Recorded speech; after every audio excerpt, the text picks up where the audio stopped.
Now then, 10:23. Our next guest is one of the country's most legendary hairdressers, from his high-profile salons to his successful line of products. He's also cut and styled the hair of countless Hollywood superstars during his extraordinary 50-year career. In 1974, Trevor Sorby's famous hairstyle, the wedge, became the first hairstyle to ever be given a double-page spread in Vogue, cementing him as one of the world's best stylists. And in 2004, he was selected by the Queen to become the first hairdresser awarded with the prestigious MBE. However, 5 years ago, Trevor received the life-changing news that he had bowel cancer. And last year, he was forced, sadly, to give up hairdressing due to the side effects from chemotherapy. Despite multiple treatments and surgeries, Trevor joins us today alongside his wife, Carol, with the sad news that his cancer has spread. Good morning. Good morning. Good morning. Trevor, Carol, thank you for coming in. We've been reminiscing as we sit here. We have. Because Trevor and I worked together in the early 2000s, doing a makeover for the Rain show down in Bristol. Yeah. You travelled with Trevor. Yeah, we travelled together, 90s. went to Hong Kong. He was doing hair for a fashion show that we were all doing with Richard Branson. He was such a gentleman to us all back then that we actually all called him Sir Trevor of Sorby. And that was way before an MBE or anything else, because he was just such a lovely man to us. It's an extraordinary career, Trevor, that you have had, that I imagine you've taken time to sort of look back a little bit and take in what you've achieved, because it wasn't necessarily what you were going to do in the first place to become a hairdresser, was it?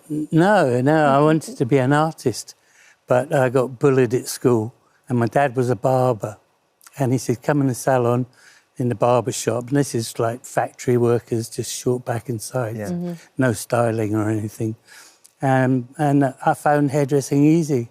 3 months I was just cutting people's hair. I went from paint to hair, but both on a creative sort of journey. And you were prolific in the 70s, the wedge and the scrunch dry you created as well. That was your... I mean, they're all things now that you kind of take for granted. Yes. There's all stuff that's so sort of normal. But back then, they were groundbreaking, Trevor. Yeah, and at the time, you don't know you were groundbreaking anything. You're just doing what you feel natural. I mean, how I invented scrunch drying was a bit of an accident, but I'm going to take, all the credit for it. Right too. Run with it. I had this lady with long, thick, red, porous hair, and these were ladies at lunch and, you know, that type of atmosphere. And she wanted it dried with my hands, you know. And I said, look, can I speed this up a little bit? And she said, okay. And anyway, I just got handfuls of the hair and I just put the hairdryer in, held it, and then I just shook it out. And this hair just came out like a haystack. And I experimented on different types of hair, fine, thick, thin, and it worked every time. And it was an accident that has worked. Gone on. And you know, every woman in the world at some point has scrunched their hair. I have, for sure. Yeah. Undoubtedly. For sure, yeah. So look, you have achieved so much, Trevor, and I was so sad to hear of your diagnosis, but I know you've got this extraordinary outlook on life and you've stayed very, very positive. But in terms of where you are with your health, can you just explain how things are right now? Yeah, well, I think Carol will probably take you through the process because my memory bank's not that great. It started... Well, we got the news back in June that, you know, he only really had a few months, maybe 6 back then. So both were in a bit of denial at that point. And then you have the last scan, which was September, and that's when you realise there's no treatment is going to work. So from them... It all started actually going to be a bit sort of blunt here, but I lost a lot of blood one night and I was unusually disturbed about that. Went to hospital, sent me to London, and they said, Mr. Sorby, you got bowel cancer. And I went, oh. And I had a little panic attack in the office. And came out of there, and I looked at Carol, and she looked at me, and we were both speechless. We were just walking down the road, like I didn't know what to say. So I went and had a big gin and tonic. And that helped. It did. I bet it did. It loosened my tongue. The medicinal power of gin. Yeah. And then it spread to my liver. There's a 6.5-hour operation. Then it came back to my liver, another 6.5-hour operation. And there's one, the big one that's still there now. It's too, the surgeon won't cut it out. It's too close to a major blood vessel. Right. So I said, by the way, I said, how big is the liver? He said, well, it's about that big. I said, how big's mine? He went, well, about that big. Because I have to cut right around it and everything. Yeah. But, you know, the thing is, with me, I never wake up thinking, oh, poor me, I've got cancer, I feel sorry for myself. I know I've got it here, but I haven't got it here. And I go to work, well, up until 2 weeks ago, 2 days a week. And I go there because that's my medicine. That is my life, 60 years. I've worked passionately to achieve beyond my wildest dreams, actually. And when I go in, it's my staff. I've had them for up to 30 years. They're family. I'm just one of the team. But I won't accept. I had a nurse the other day come around to assess me. And I said, will I make Christmas? She said, I don't know, Trevor. I said, I damn well will. I damn well will. I think, Carol, you're so incredibly positive, Trevor. So it's incredible. I think it must be so incredibly hard for you as well. Totally overwhelming on most days. But I get my strength through this man.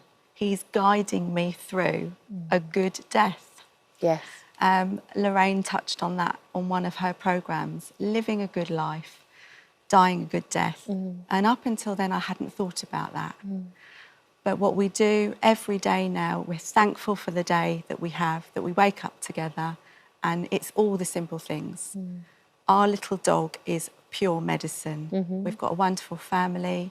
We are supported by the whole Trevor Sorby family, which some of his staff members have worked for him 30 years, 25 years.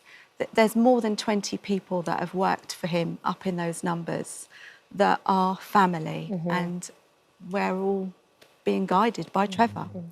And are you caring for you too? Because you have to be so strong as the person who takes care of your partner too. Are you caring for you as well? At the beginning, when we first got the diagnosis as, you know, treatment's finished, we can't do any more, I really was struggling. I couldn't be as strong and as brave. I'm crying all the time.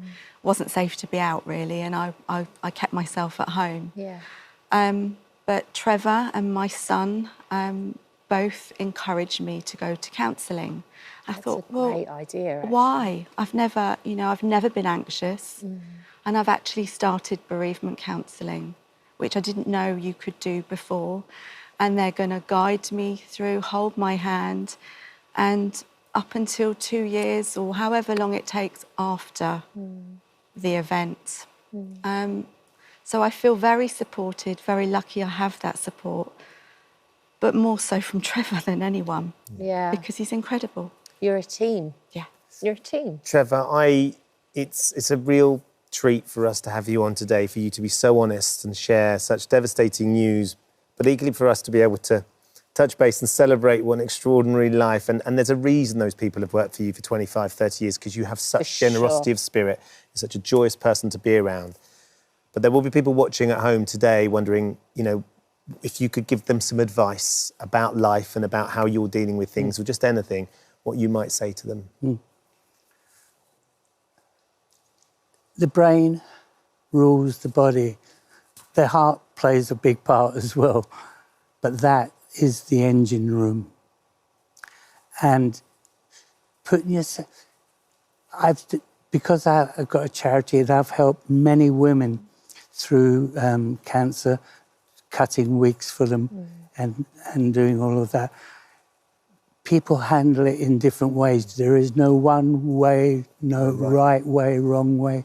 It's however that person deals with it. If you get this right, because I believe the mind is stronger than any other, function. And it's easy for me to say, get that right. People say, well, how do you do that? Well, I don't know is the answer, but it's the way I'm made, I guess. But you can fight this. And doctors have even said, Trevor, you know, you're breaking medical science. You shouldn't be here right now. I'm like, I ain't going nowhere, mate. I'm squeezing it in. And, that, you know, the most important thing is, like, last night, we went out and just had a lovely dinner. Oh. You know, and then the other week, I said to Carol, should we be teenagers? And you didn't get all smoochy, did you? Did you get a bit smoochy? Always. Oh, I love it. Yeah, back row. No, we went and saw a film, which was rubbish, actually. But then we went and had a pizza afterwards. Do you know what I mean? Just being Real young. simple things. And just simple, for sure. It's like you mentioning the dog. It's all that. Yeah. It's all that. Look, it's. I don't want this to end. I don't want the conversation to end, but I'd never want it to end, Trevor. It's been a real privilege to have you as a small part of my life and professional life as well, and to see the joy that you've brought to so many people, and your legacy and the charity, my new hair that's still going on, and the people that you have helped and supported along the way, and your energy and your positivity and your light will continue to shine so strongly, Trevor. Thank you for coming in and being here. And Carol, thank you as well. Thank you for having You're us. a lovely team. Thank You're you. a lovely team. Still twinkling. Yeah. Thank you for visiting our This Morning YouTube channel. We upload new content every day. So go ahead and hit that subscribe button so you don't miss out. And we'll see you in the morning.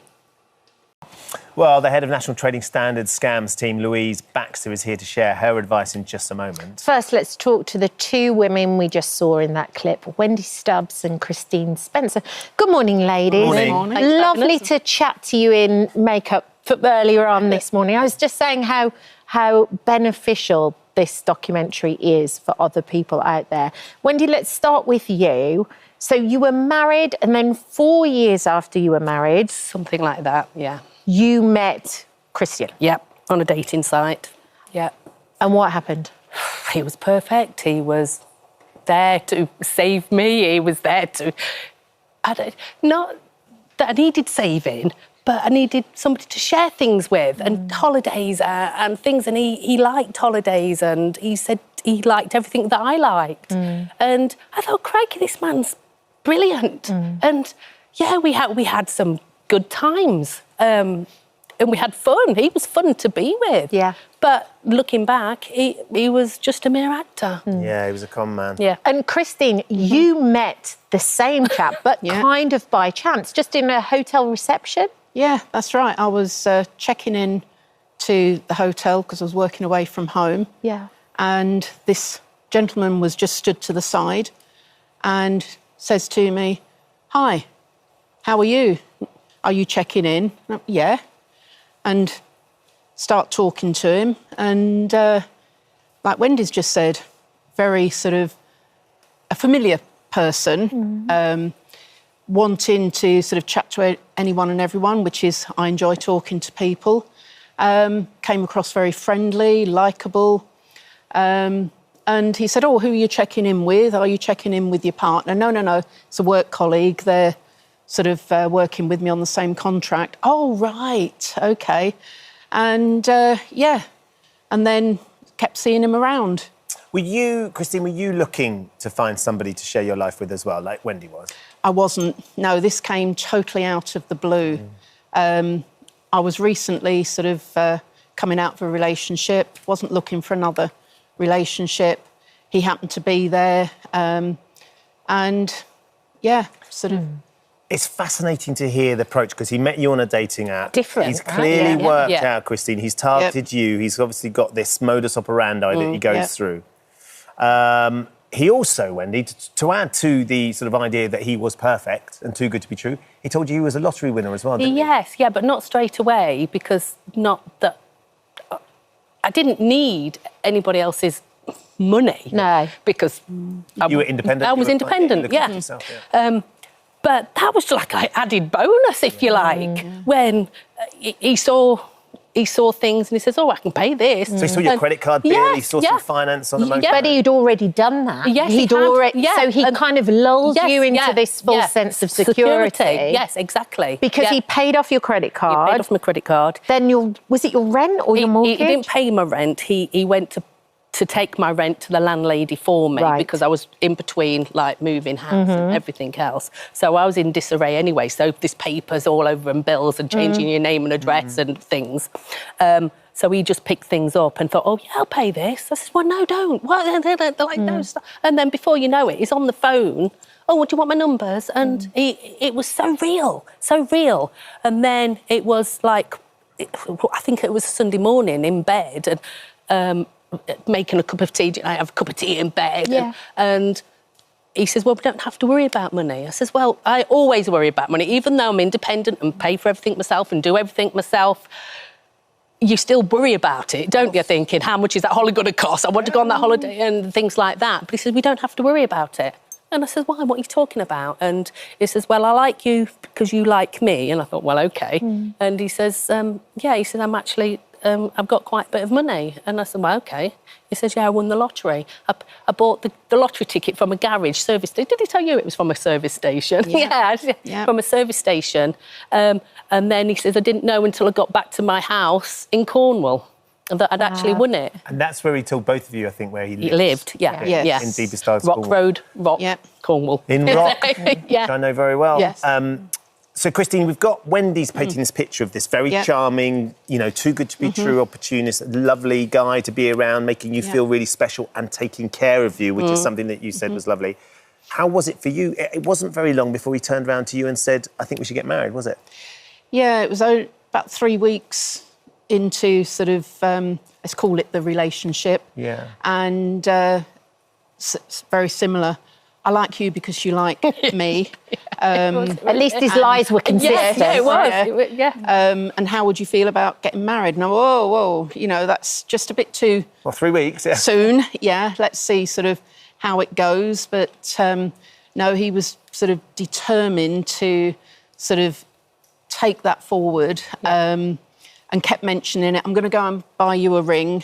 Well, don't you need my ring size? No, don't worry. I'll sort of sort it out. And if it needs to get sort of made bigger or smaller, never materialised. Can I add, that was my money that he bought the ring with? Well, but then in the same breath, he took money from Christine for the next one. and for the business. He said Correct. to you, Yeah. I'm starting this business in Barbados. He made everything very glamorous. He drove a Maserati. And then he asked you to invest money in there. Correct, yeah. So it was a big investment that he was sort of looking for, and I was like, well, it's not really my cup of tea, but it was going to be a big sort of build this sort of airstrip, build a hotel, and he was going to set this hotel up and have sort of boats on the quayside, and yes, wanted me to be part of it, wanted to pay me sort of a lot of money sort of each year. At this stage, I didn't know that he'd won the lotto, Right, okay. technically. Yeah. Not. Sort of throwing in all the extra little bits. And can I do this? Can I do that? Even got a contract sort of made up to make it official. And I did take it to someone and I said, just check this out because I'm a little bit sort of, nervous, I don't know whether this is for The me. technical That's right. jargon. Oh, no, it looks okay. And he wanted my signature on it. Let's go to the solicitor. But when we get to the solicitor, he leaves me sat in the car and I'm going, OK, I should be there. You need my signature. And, you know, I get out of the car to see where he's going, but he doesn't go into a building, he goes down an alleyway. And then I go back to the car and I'm thinking, Didn't go in there. Never went in. Never went in. Louise, we'll come to exactly what happened in a moment, but this is all too common. That piece that the Cat and I were saying on the way in, £3.8 million was lost to scams. That's just one bank in the UK in 6 months of this year. The City of London police reported it was 92 million 92 last million year. pounds. And 8,000 plus people reported the fact they were a victim of romance fraud. The problem we have is these ladies are particularly courageous because they're talking about it and reported it. Lots of people don't report it because there's a whole world of blame and shame that comes with it because they feel like it's their fault or they feel like, oh, that wasn't a scam, that wasn't fraud. So it's really, really hugely underreported. So we think about between 5 and 30% of people report it. So it's a much bigger problem. Yeah. So Louise, how do we stop it? What should we look out for? What are the red flags? How can we protect ourselves? Yeah. If things start to move too quickly, like Christine said, 3 weeks, if somebody's going, let's get married, like trying to lock you down to try and get married. And Wendy and I were talking before we came on here around things like isolation and how Christine was saying, like things like deleting telephone numbers, controlling your phone, looking at your phone, trying to isolate you and sort of keep you like in a little secret club. Things like investment opportunities. They invite you into the lifestyle. Oh my God, I've got this amazing investment opportunity. But they don't actually ask you to invest, but they just talk about it all the time. So you end up inviting yourself into the investment opportunity because you're in a partnership. And then, so that the relationship will move quite quickly. Those are sort of some red flags where people are trying to get you isolated very, very quickly. All of that love bombing and telling you the things which then make us feel more vulnerable because actually we all just want to be loved and that's all right. And then we play into that and then we don't want to talk about that. So that isolation, because when you start to speak to a trusted person, a friend, a neighbour, a colleague, they have a far more objective viewpoint about it and they will start to go, what do you mean they said that? This sounds a little bit, Yeah. Which, because we can't see it when we're in it, because we're being abused. No. It's abuse. We need to call it. It's emotional abuse. And on. coerced, control, grooming. It's emotional abuse, as well as the criminal aspect of it. So we need to be kinder to the victims to ensure that that they get the right support. So we don't go, why did you fall for that? You wouldn't go, why did you fall for a mugging? No, exactly. Well, do you know what, Wendy? Watching the documentary, I can completely see because you are both smart, we'd strong, like to think so. independent. But watching it, you are, and then all of a sudden you got swept off your feet, and because you just wanted to share your life with somebody. How did eventually you realise it had all gone wrong, and then you get in court? Because it was the two of you got together via the police, Which is the finest moment ever, ladies, may I say, the two of you together. With me, it was the day we was going on holiday and I walked up the road, his car came up, I thought, oh, it's here, like this. And he just put his hand up like that, spun the car around and went. That was it. And you think, hang on, what's happening? Cut a long story short, went to my house. My suitcase was back in the hall. The house had been more or less ransacked. So he'd gone through the house? Yeah. And you just don't know what to think. It's just, it's felt as though the house fell down on top of me. And then you don't, I don't know, you can't act straight away. You've got to think, well, actually, what has happened? What do I do now? You think, oh, right, what do I do? I rang him several times. That's when he was laughing down the phone and you stupid woman and whatever else he said. I think it was the next day I rang the police and then she more or less said, you stupid woman. I gave him the money because of shame and everything else and embarrassment, and it was my own fault. And I thought, no, it isn't my own fault. So it was the day after when you don't calm down because it's still there, but you can start thinking a bit more. More and logical. then you think, and you think, right, killer mode sets in. And I'm writing everything down of what I did not give him. I did not give him this, and I did not give him that. And then I rang the police back, and then it was brilliant. They was brilliant then after that. Right. But that initial phone call, no. But then, yeah. And Go on, Christine, you sort of reporting about the same person suddenly connected the two of you up. Yeah. And finally, he got caught. Yes. What's that moment like when when you're in court and you see he's being sort of held to account? Do you know, it was mind-boggling in one sense to actually see him sort of almost like the rabbit in the headlights, that he'd been caught, and hearing sort of the judge say that he's like a little Walter Mitty style individual, and, you know, sort of hearing the judge say thank you to sort of Wendy and myself, because, you know, we weren't going to let this go. And coming out and actually seeing blue sky for the first time in sort of almost 2 years, it was just brilliant. Yeah. And it wasn't just you two, of course. No, there was lots of other women. And then plenty more that perhaps hadn't. And that's what we are, the lucky ones in one sense, because we are possibly that little bit stronger and that bit, our shoulders can take it type of thing. But there's people out there who can't. And that's what you've got to fight for, really. Well, ladies, you fought for it. You got your power back, and hopefully anybody else who's sitting out there can learn from your experience. Hopefully. And those warning signs, Louise, as well, absolutely integral, aren't they? And talk to your bank, firstly. So if you think that there's, if you are a victim, that's a different... Speak to your bank, report it, and then talk to your peers. That peer-to-peer support takes away the blame and the shame. Yeah. They're a powerful team. They are. They Thank certainly you both are. for You can sharing see that. the show on Netflix. Yes, you can. It's really, really good. Thank you for visiting our This Morning YouTube channel. We upload tons of new content every single day. So hit the subscribe button, like all the videos, and don't miss out. We'll see you in the morning. Back now then, we've all heard of Miss Universe, of course, Miss World, Miss Great Britain, but this year there's a new beauty pageant that's making the headlines. The first of its kind, Miss Bariatric Beauty, was created to celebrate women who've had weight loss surgery. Yeah, after being inspired to start the pageant following her own gastric sleeve surgery, Senna Michelle Jushaw is joining us on the sofa. And we're also going to be speaking to three of the amazing contestants who took part, Iona, Lizzie and Rihanna. So this is how they looked before they lost a staggering 30 stone between them. Let's see them now. Come on in, ladies.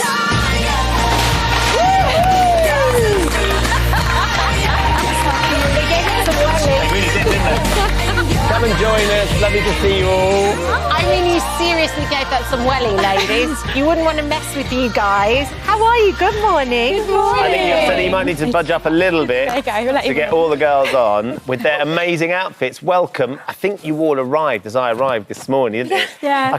I didn't. It's funny because we turned up, we're not sure who's coming in, but to have so much glamour on the sofa is a real treat. I know, all before 11 o'clock. Amazing. Yeah. So look, we're joined now by Iona Thomas, who lost 10.5 stone since her gastric bypass last year. Lizzie Penman-Green, who lost 11 stone after having a gastric sleeve. And Rihanna Berry, who has dropped 8 stone after getting a gastric sleeve.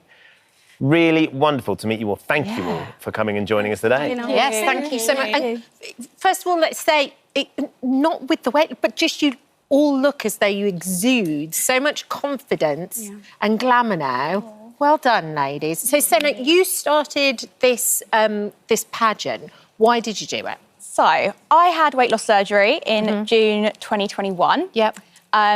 Really unconfident, you know. There was times before that I didn't want to leave the house with my children because I just felt like people would look at me and judge me. I've lost 8.5 stone now, which is incredible. And last year I got approached by the Miss Great Britain Surrey regional director. And she said, I'd really like you to come and have a go. And I thought, you know what, why not? Let's just jump at new opportunities. And I absolutely just fell in love with pageantry and the values that Miss Great Britain has. So after that, you know, I just felt so empowered by the feeling, kind of the metaphor of putting yourself out there on stage, that I thought, I want to share this feeling. How can I do that? So I created the pageant to kind of encourage girls to just beat their fears and just put themselves out there and go for it. And it's kind of not just about, you know, beauty. I mean, they all look stunning, but it's not just about the beauty. It's about getting that confidence and saying yes to new opportunities following this journey, because I just think that's really important. So. What operation did you have and how did you feel beforehand? So I had a vertical sleeve gastrectomy. Right. So I had 80% of my stomach removed. Beforehand, like I say, I was really unconfident. I did have postpartum depression after my first baby, and I just didn't want to leave the house. You know, I stayed in dark clothes. I just didn't really feel like I was living. I was just existing in this body. So since having it, my life has changed so much. I've gained confidence in myself. You know, I go out, I'm happy to, just go out and try new clothes. It's just such an incredible experience. And the opportunities it's given me since gaining confidence, I've kind of changed career paths a little bit because I didn't feel like I could interview for positions before. And now I have the confidence to sit there and say, this is me. Amazing. It's amazing. Ona, let's talk about you, because when you hear about a competition like this, would you ever have entered a beauty competition? Absolutely not. That's the self-esteem was not there. The confidence was not there. I've sort of suffered with my weight for such a long time. I just thought, oh, this is life now. Like, I'm not gonna go out and experience life. And it was only when I did have the gastric bypass and then noticed that things were changing quite rapidly that I was like, oh, actually, I like this. I like life. I like getting out there. I like it all, and I want to do it. You like being seen. You like being noticed. Yeah, I do. Yeah, I really do. And I feel like, whereas before, even though I was bigger, I would try and take up as little space as possible. Whereas now, I'm not so big, but I'm just like, well, I'll fill the room. I don't mind. Like, yeah, I'm happy to. You've got 2 little boys. Yeah. You can run around after, because that was one of the things that you were like, actually, I don't It was feel my fit catalyst. enough. Yeah, Right. my catalyst for surgery was the boys. So I just had my second son, and he was 2 months old, and I just felt like I couldn't do the nights. Like, it was down to my husband. Like, I didn't have the energy. I was just a blob. I couldn't move, and I just thought I need to do something now because I want to give my children the best life. And although it is for me, it was originally for them, and it's just that out of that it's ended up. Lizzie, congratulations. Hello. You were crowned Miss Bariatric I was. Surgery. It's amazing. I can't, looking at all of you and watching these pictures pop up. Yeah. It's incredible because, of course, you're there, but it's a different person that we're looking at now. What's your journey been like? My journey has been really, really good. It's been a really good journey. Through going through the pageant, when people say it changed my life, I always think, no, it doesn't really. But actually, it did change my life. Look, if you just look forward, if you look towards camera 2 there. It's a different person. I mean, that's... I look like I ate myself. Don't I? You can say that, Lizzie, because it's your picture. You look like somebody who was obviously having a good time that day, but the difference now, you can see it in your eyes. So before I was always confident. Even when I was big, I was confident. But it wasn't a real confidence. This is genuine confidence. Like, I love myself. I actually really love who I am. My body carries around the vessel for my soul, and my soul is so special. So why wouldn't I want the best vessel for my soul? It's so interesting, actually, Rihanna, how you can go and enter the competition, and congratulations. Thank you. And then it's literally like a springboard that takes you on the next stage of your life. And all these amazing opportunities open up, both personally and professionally. Yeah, so I think after having my surgery, I got a lot of confidence back. I was able to get a promotion at work. I'm just able to do things I never thought I would. Like, I would have never entered a pageant ever. And then suddenly, I first runner-up, and, it was the most amazing experience. And just being able to take part and feel so empowered and to know that actually I do have worth, and I think that was a big thing to me. Yeah. Senna, listening to all of you talk about the increased confidence that you got, of course, there is a question about beauty pageants in themselves actually objectifying women who are going into beauty pageants to be considered. And I know it wasn't just about being beautiful, but that is a big part of it. There is sort of a slight conflict because all of you have felt objectified in the past when you were big. Yeah, and I totally get that. I think pageantry in itself is definitely evolving. It's not just about world peace and who's the prettiest woman anymore. It's not about that. And I think the girls have kind of realised that now from stepping into that world. And especially for Miss Bariatric, it was about celebrating what you've gained, not what you've lost. Yeah. And that was actually one of the scorings in their interviews that they did was, to mark them against how much this has actually changed their life and their journey as a whole. So, it's not about being conventionally pretty and beautiful. It's about the person and that beauty from within just being able to shine. And there's actually like self-confidence classes you do too, right? Did, yeah. So the day before, the girls all did a masterclass. That was actually, one of the sessions was held by the current reigning Miss Great Britain Surrey, which is Hayley Burton. And she has a platform called Confidence Crowd. So she came in and she did a session with the girls, and It was incredible. amazing. It was life-changing. I left that with more confidence than I knew how to carry. Like a little while, like 2 weeks before the pageant, I was going through a bit of a rough time and I didn't feel good and I didn't feel confident. And when I left there, I felt like the most confident person. Yeah, it was amazing. I mean, there were so many tears. You can just see it in all of you. For and sure. very excitingly, Rihanna, you've just got engaged as well. Congratulations. Thank you. Sparkler. There you go. This is the moment. Oh, we got a ring. Go back to the big moment when your fiancé, who you've been with for a long time. Yeah, I've been together for, it was our 8-year anniversary actually when he asked me, and I really wasn't expecting it at all. And yeah, I just feel very lucky. Amazing. So cool. I'm sure he does as well, Rihanna, more importantly. He'll be thrilled to bits. Congratulations to all of you. Yeah, and very thank you for coming in and sharing your stories with us, because it's really, really inspiring. Yeah. Thank you. Thank you. Thank you so much. Thank you for visiting our This Morning YouTube channel. We upload new content every day, so go ahead and hit that subscribe button so you don't miss out, and we'll see you in the morning. It's the hidden hazard in the bedroom that could scar you for life. Today, we're launching an urgent investigation to prevent the worrying number of serious burns being caused by old and dangerous hot water. Yeah, despite the Royal Society for the Prevention of Accidents advising they should be replaced 2 years after being manufactured, we've uncovered several high street retailers currently selling hot water bottles made before October 2022. One of those shops, Superdrug, has vowed to review their stock as a result of our findings. Well, our consumer editor, Alice Beer, is joining us now, alongside Yasmin Hardy, who found out just how dangerous old water bottles can be when hers burst, leaving her with agonising burns and shocking scarring. Good morning to both of you. Hi. Yasmin, thank you for joining us this worries. morning.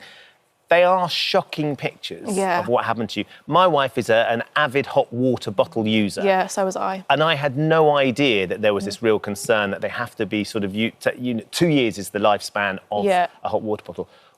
Talk us about your use of hot water bottles and how long you've been having them and what happened on the day you got burned. Yeah, so the doctors sort of tested me for endometriosis at the moment, so I really struggle with painful periods. And it's just like I woke up first day of my period for me, and yeah, I use them pretty much the first 2 days of when I come on because I'm in just so much pain. And there's a real relief that you get from that heat. Yeah, like if I take my painkillers without the hot water bottle, I'll still be in pain. The hot water bottle makes it literally go away within half an hour, which has always been really good.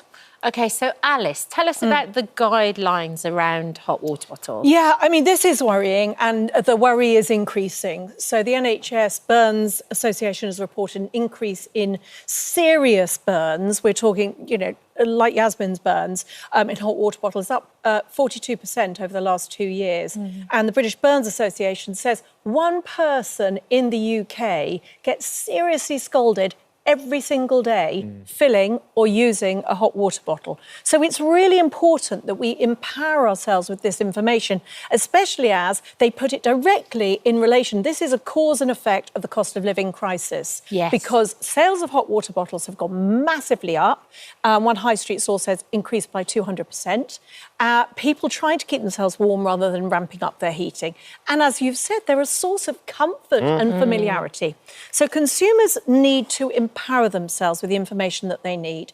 And yet there is huge concern and confusion on the high street.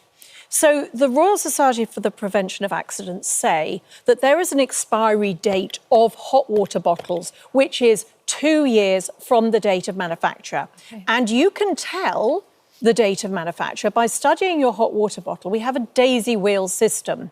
Now, this one here, you can see that here, not a hot water bottle burn, by the way, but you can see the year in the middle, and you can count the segments that have dots in, and as you go around, you can see that this is the 7th month. So this was made in the 7th month of the year, which is July, in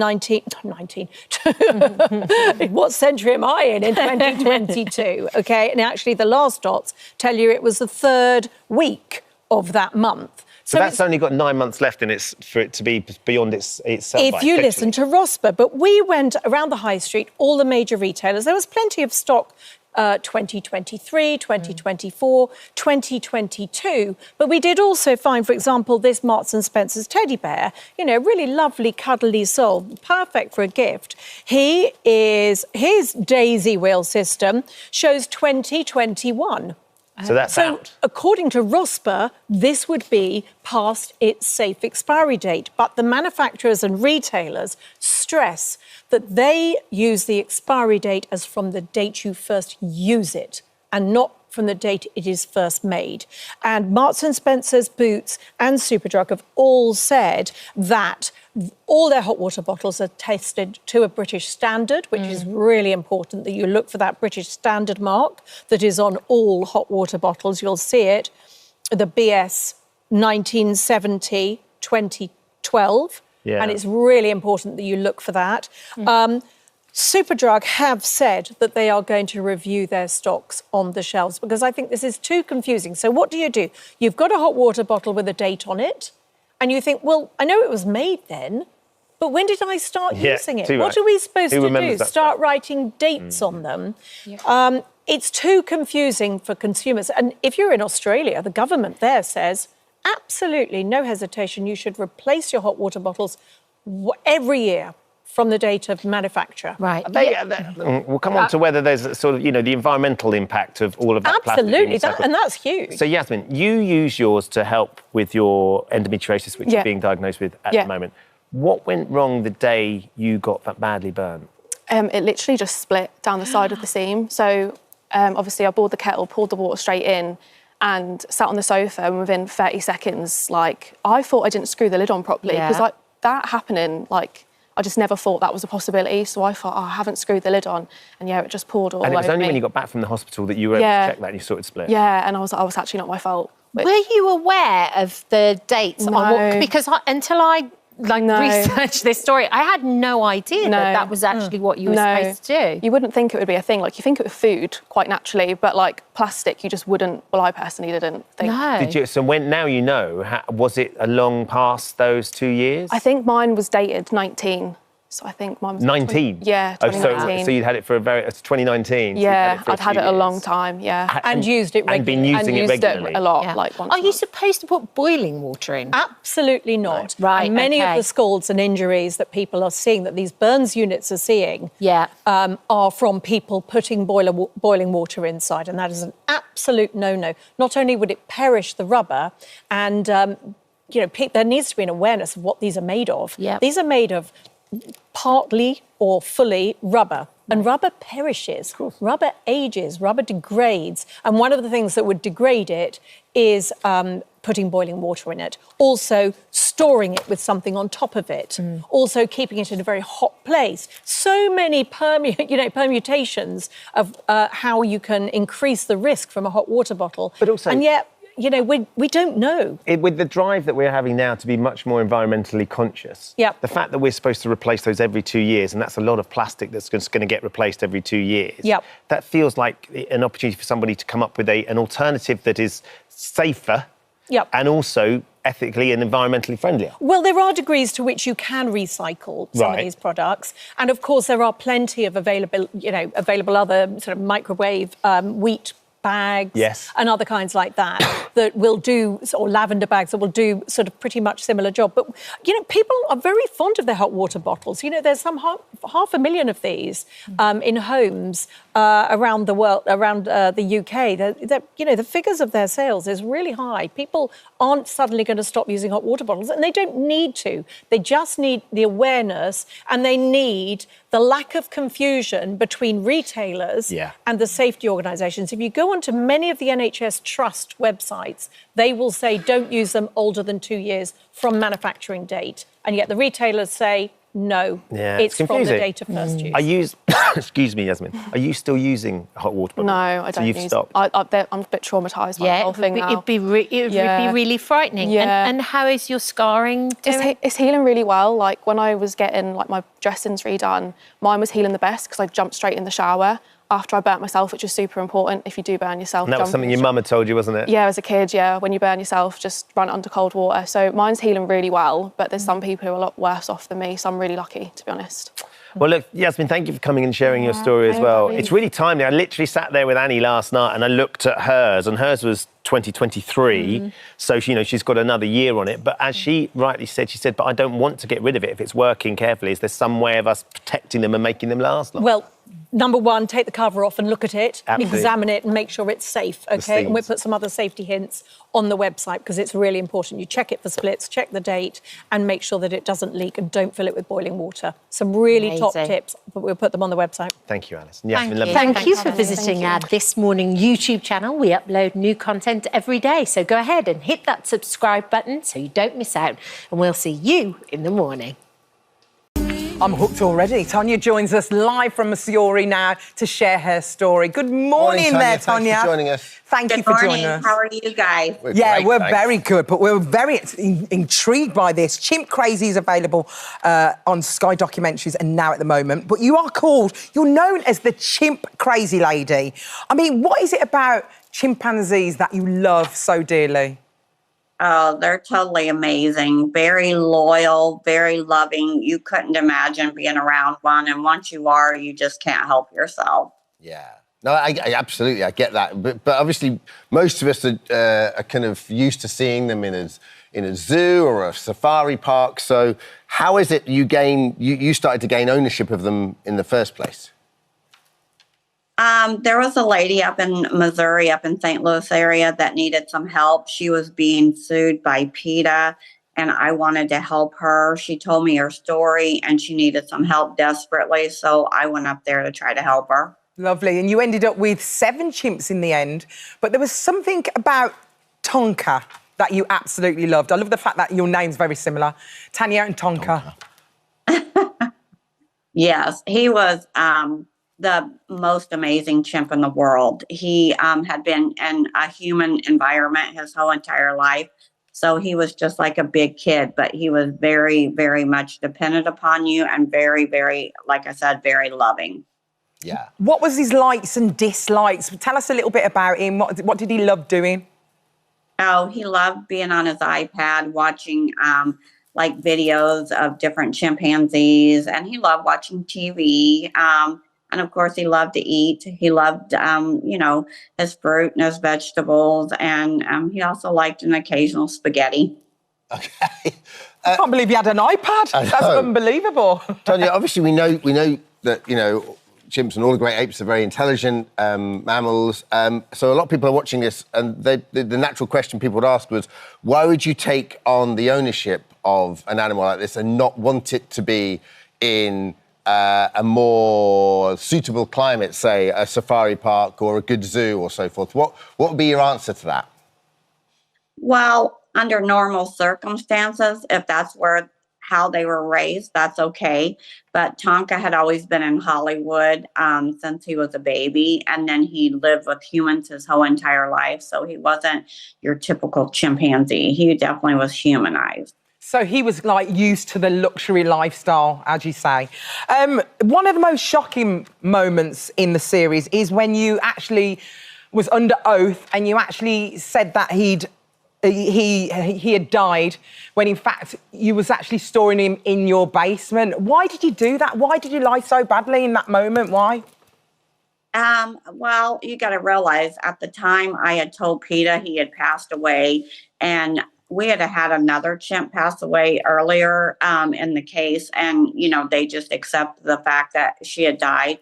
So I had no idea that they would send it to the court. So I wasn't anticipating that. I underestimated PETA.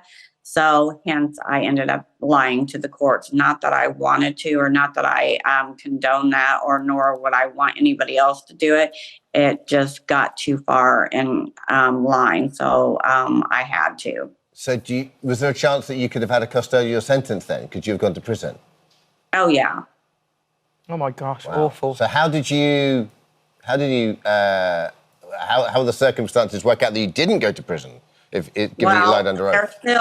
There's still potential pending charges. So they relived it once the docuseries came out. So I'm not sure what's going to happen. So are you glad you took part in the series? Now you've watched it, do you think it's an accurate depiction on your experiences? How did you find the whole thing? No, it was very cheeky and just, basically it had an agenda, and they sided with that agenda instead of telling the whole facts. And they cut and pasted a lot of things because there was so much footage, because that was a almost 4-year running situation, and it's very little footage compared to what they had. And like I said, they spliced it to meet their agenda. And what do you believe that agenda to be, Tonya? Well, they did Tiger King, and they did that for the Big Cat Safety Act, and I think they did it for the Primate Safety Act to get it passed. Okay. Do you think Tonka would be better off living with you? Oh, yeah. And I think Tonka feels that way too. And I've challenged them to let me go down with my transporter cage, no sedation drug, and ask him if he wanted to get in and come home. And if he does, are they going to let me come and take him home? Yeah. Oh, it's so sad. We have got a right of reply that we need to read. Pete from Peter Pettit, US, who also appeared in Chimp Crazy, says, when Tonya Haddox faked Tonka's death and kept him captive in the basement to prevent his court-ordered rescue, she denied him the opportunity to receive expert veterinary care, fresh air, and socialise with other chimpanzees, all of which he has now had the accredited sanctuary where he's thriving. Pettit is delighted to have ended this cruel chapter of his life and is pushing for the US Department of Agriculture to revoke Haddox's Federal Animal Welfare Act licence, which allows her to continue to exploit animals, and for the US government to prosecute her for lying in federal court, which is quite punchy. Yeah. Yeah. Okay. That's typical PETA. Well, I mean, obviously, the series goes out on the 6th of October, so we haven't had the luxury of seeing it yet, and it's always good to hear every side of a case. But so what would you want to do going forward? Because your heart's obviously in the right place. You love these animals. So is there a world where you can meet in the middle, do you think, with Peter or Petter and maybe, both sides are happy? I don't know. The attorney that was for PETA is no longer with them, so they've got a new one. So I've not had the opportunity to speak with them to figure out if there's something that we could do that would make both of us happy. Because you have a zoo now, don't you?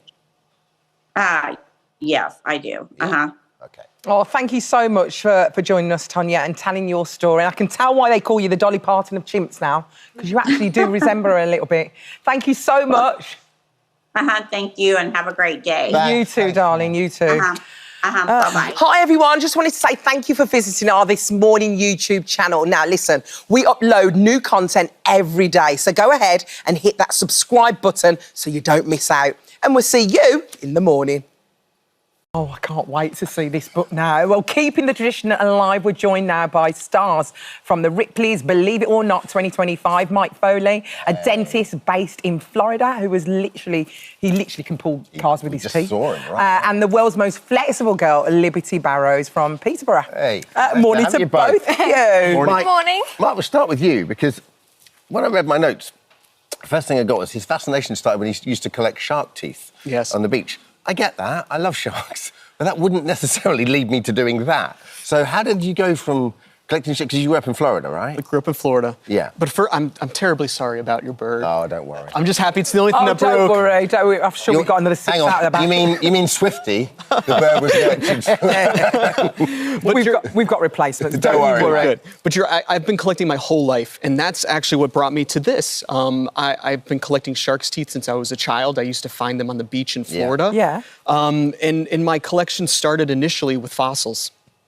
After a few years, my collection evolved into more oddities, but also circus-related objects. Florida's got an amazing circus history. A lot of the performers would spend their winters in an area of Florida called Gibsonton, which is about 20 minutes from where I live. Yeah. The rich circus owners would spend their winters in Sarasota. That's where they've got the beautiful Ringling Museum and his big, beautiful estate.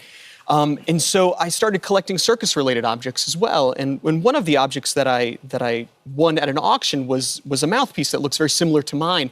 It was about 100 years old, and it was a mouthpiece that a trapeze artist would hang. I remember from her when you teeth. see trapeze artists holding that. And so that act is called the iron jaw or the human butterfly, because sometimes they would hang from their teeth and they would flap their arms to really demonstrate that they're not holding on to anything except with their teeth.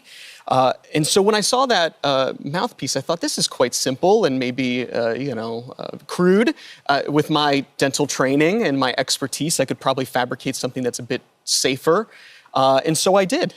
But then, I get that. But then, like, when you first start, how do you work out that your teeth, I know your teeth are bones and they're strong, but how do you work out that they're not going to fall out or you're not going to hurt yourself? He's a dentist, Babby. He knows whether the teeth or not. I mean, with my training and with kind of the principles I use to manufacture this with, I felt confident that my teeth would be able to So is it handle in your the neck bite. and your shoulders? That does seem to be the part that I notice is the most uncomfortable. My teeth feel great. I hardly feel any discomfort with my teeth at all. But I noticed that my neck, that's sort of the connecting point as well to the rest of your body. And that's where it hurts. And that's where I noticed the strain. But I'm not the biggest person. Maybe I need to just...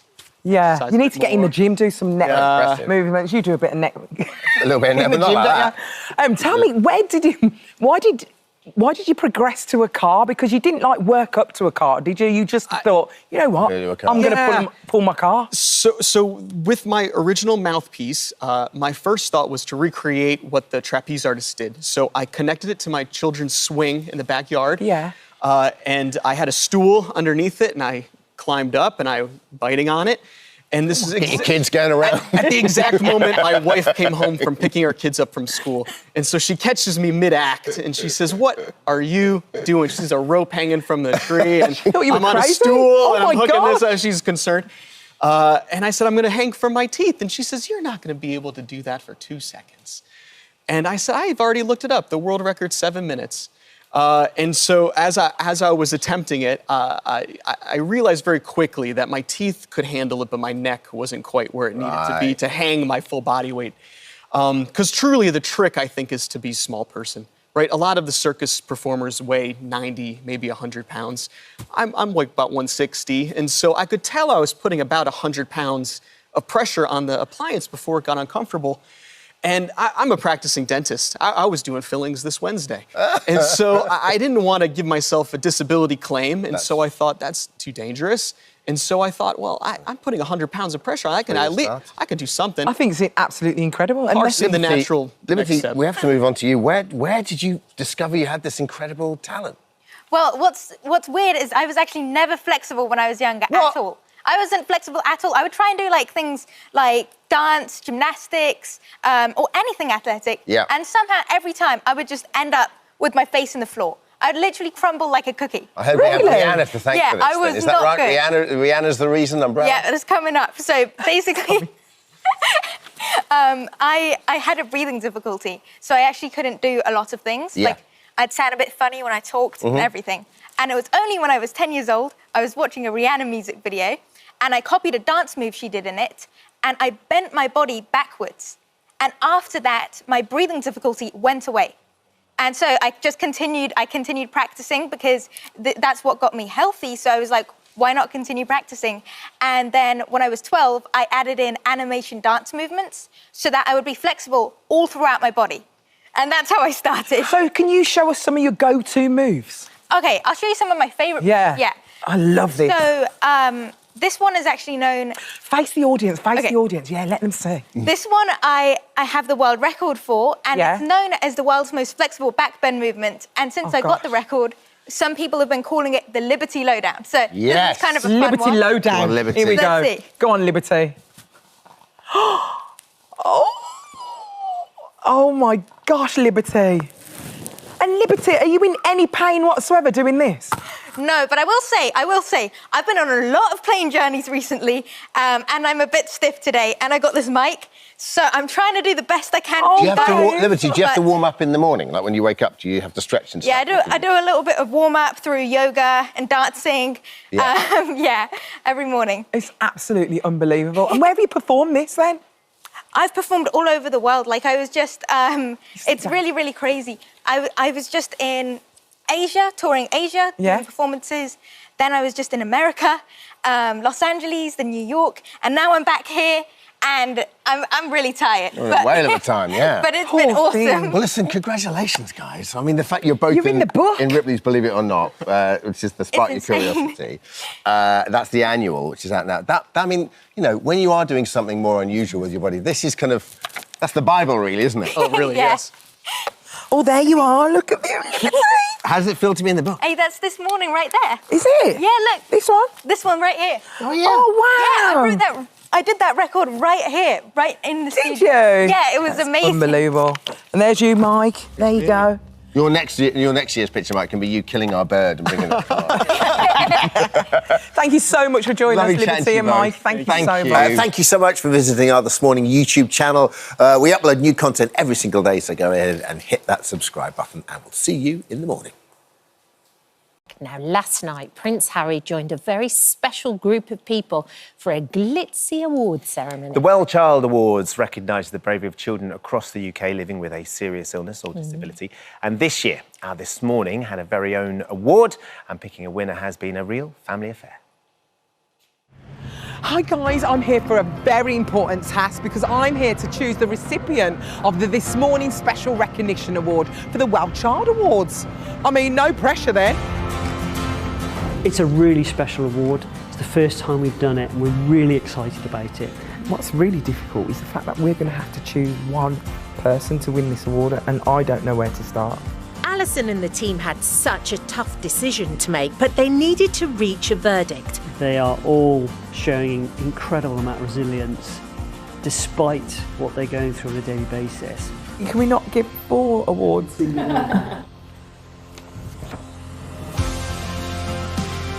I think we've decided. It's that one. Well done, guys. Well done. Out of all the worthy nominees, one young man really stood out.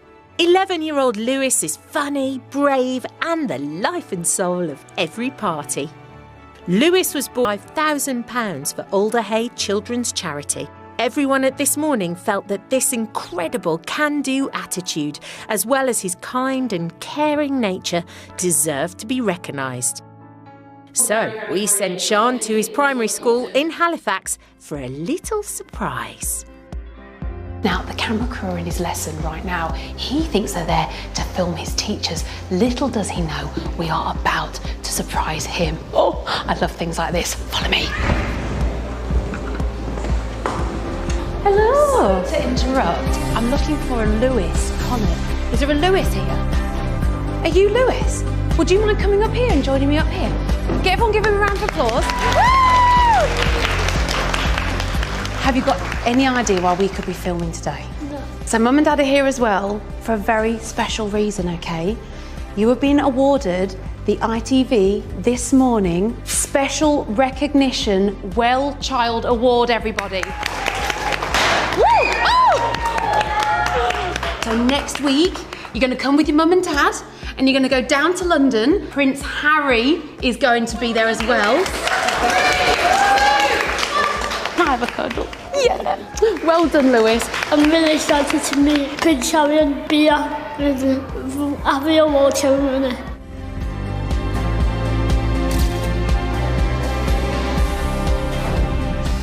Well done, Shan. Isn't that a great photograph? Look at all the smiling faces swamping their pal Lewis. Good stuff. Right, this is the red stroke purple carpet, and all the celebs and Lewis and his buddies are going to walk along here, as will Prince Harry. But as we speak, they are in a secret room somewhere. I think we better track him down, don't you? Tell me everything. Everything. Don't leave out any details. What happened? I went in there and saw Prince Harry. And did you ask him any questions? No. You didn't? Were you scared? Yeah. Yeah, I know. He's tall, isn't he? Yeah. I know. Did he shake your hand? Yeah. Yeah. Show me what kind of handshake it was. Was it like a real strong one? Yeah. Yeah. Were you tempted to give him one of these? No? I saw a bag you had in your hand. Were they Bradford City jerseys? No. They were originally from Alder Hay. Did you give them to him? Yeah. For his children? Yeah. This is that's amazing. I'm so excited for you today. You have a brilliant time, won't you? Well, the red carpet is absolutely buzzing. Lewis is ready, but I got to get ready too, because I have a very, very important job. he's just such a fantastic kid. I can't wait for you to meet him. Would you please welcome on stage the winner of the ITV This Morning Special Recognition Award, the brilliant Lewis Collins. I'm going to put it on myself in my bedroom. Feel really proud of myself, and it is the best day ever.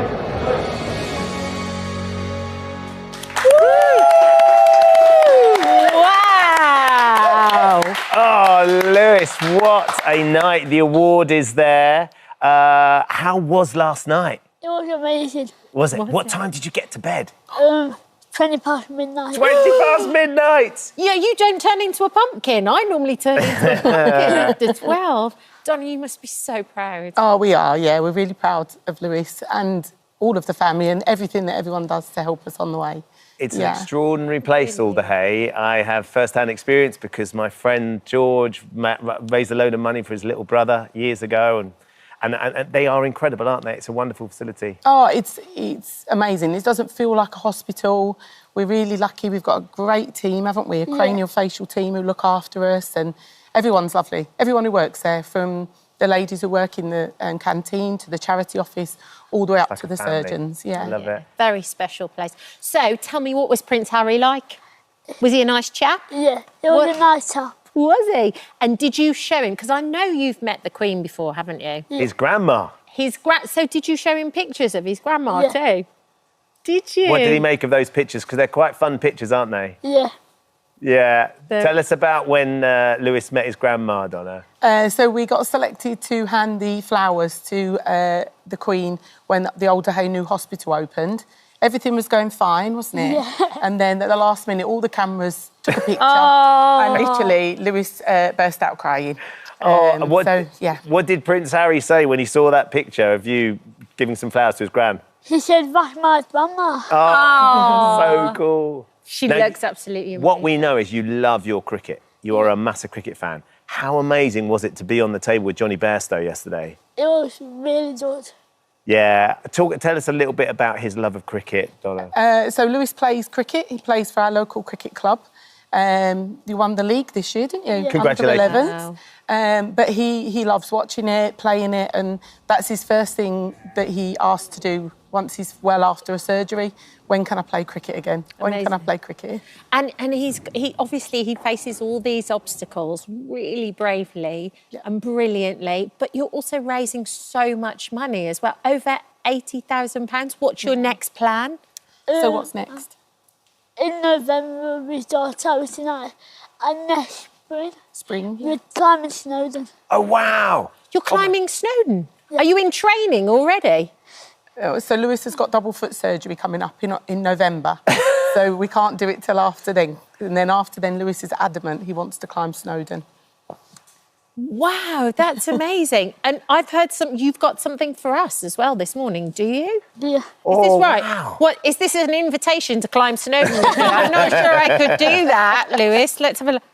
Oh, a great big thank you. Lewis, that's lovely. That is absolutely lovely. Thank you so much. We are thrilled to bits Yeah. to have you on the show today. Well done for everything that you're doing. Keep being you, Lewis, because it's a really special, infectious energy that you have. Thank you, Donna, for coming in. Thank you. You can get some sleep now. Thank you for visiting our This Morning YouTube channel. We upload tons of new content every single day. So hit the subscribe button, like all the videos, and don't miss out. We'll see you in the morning.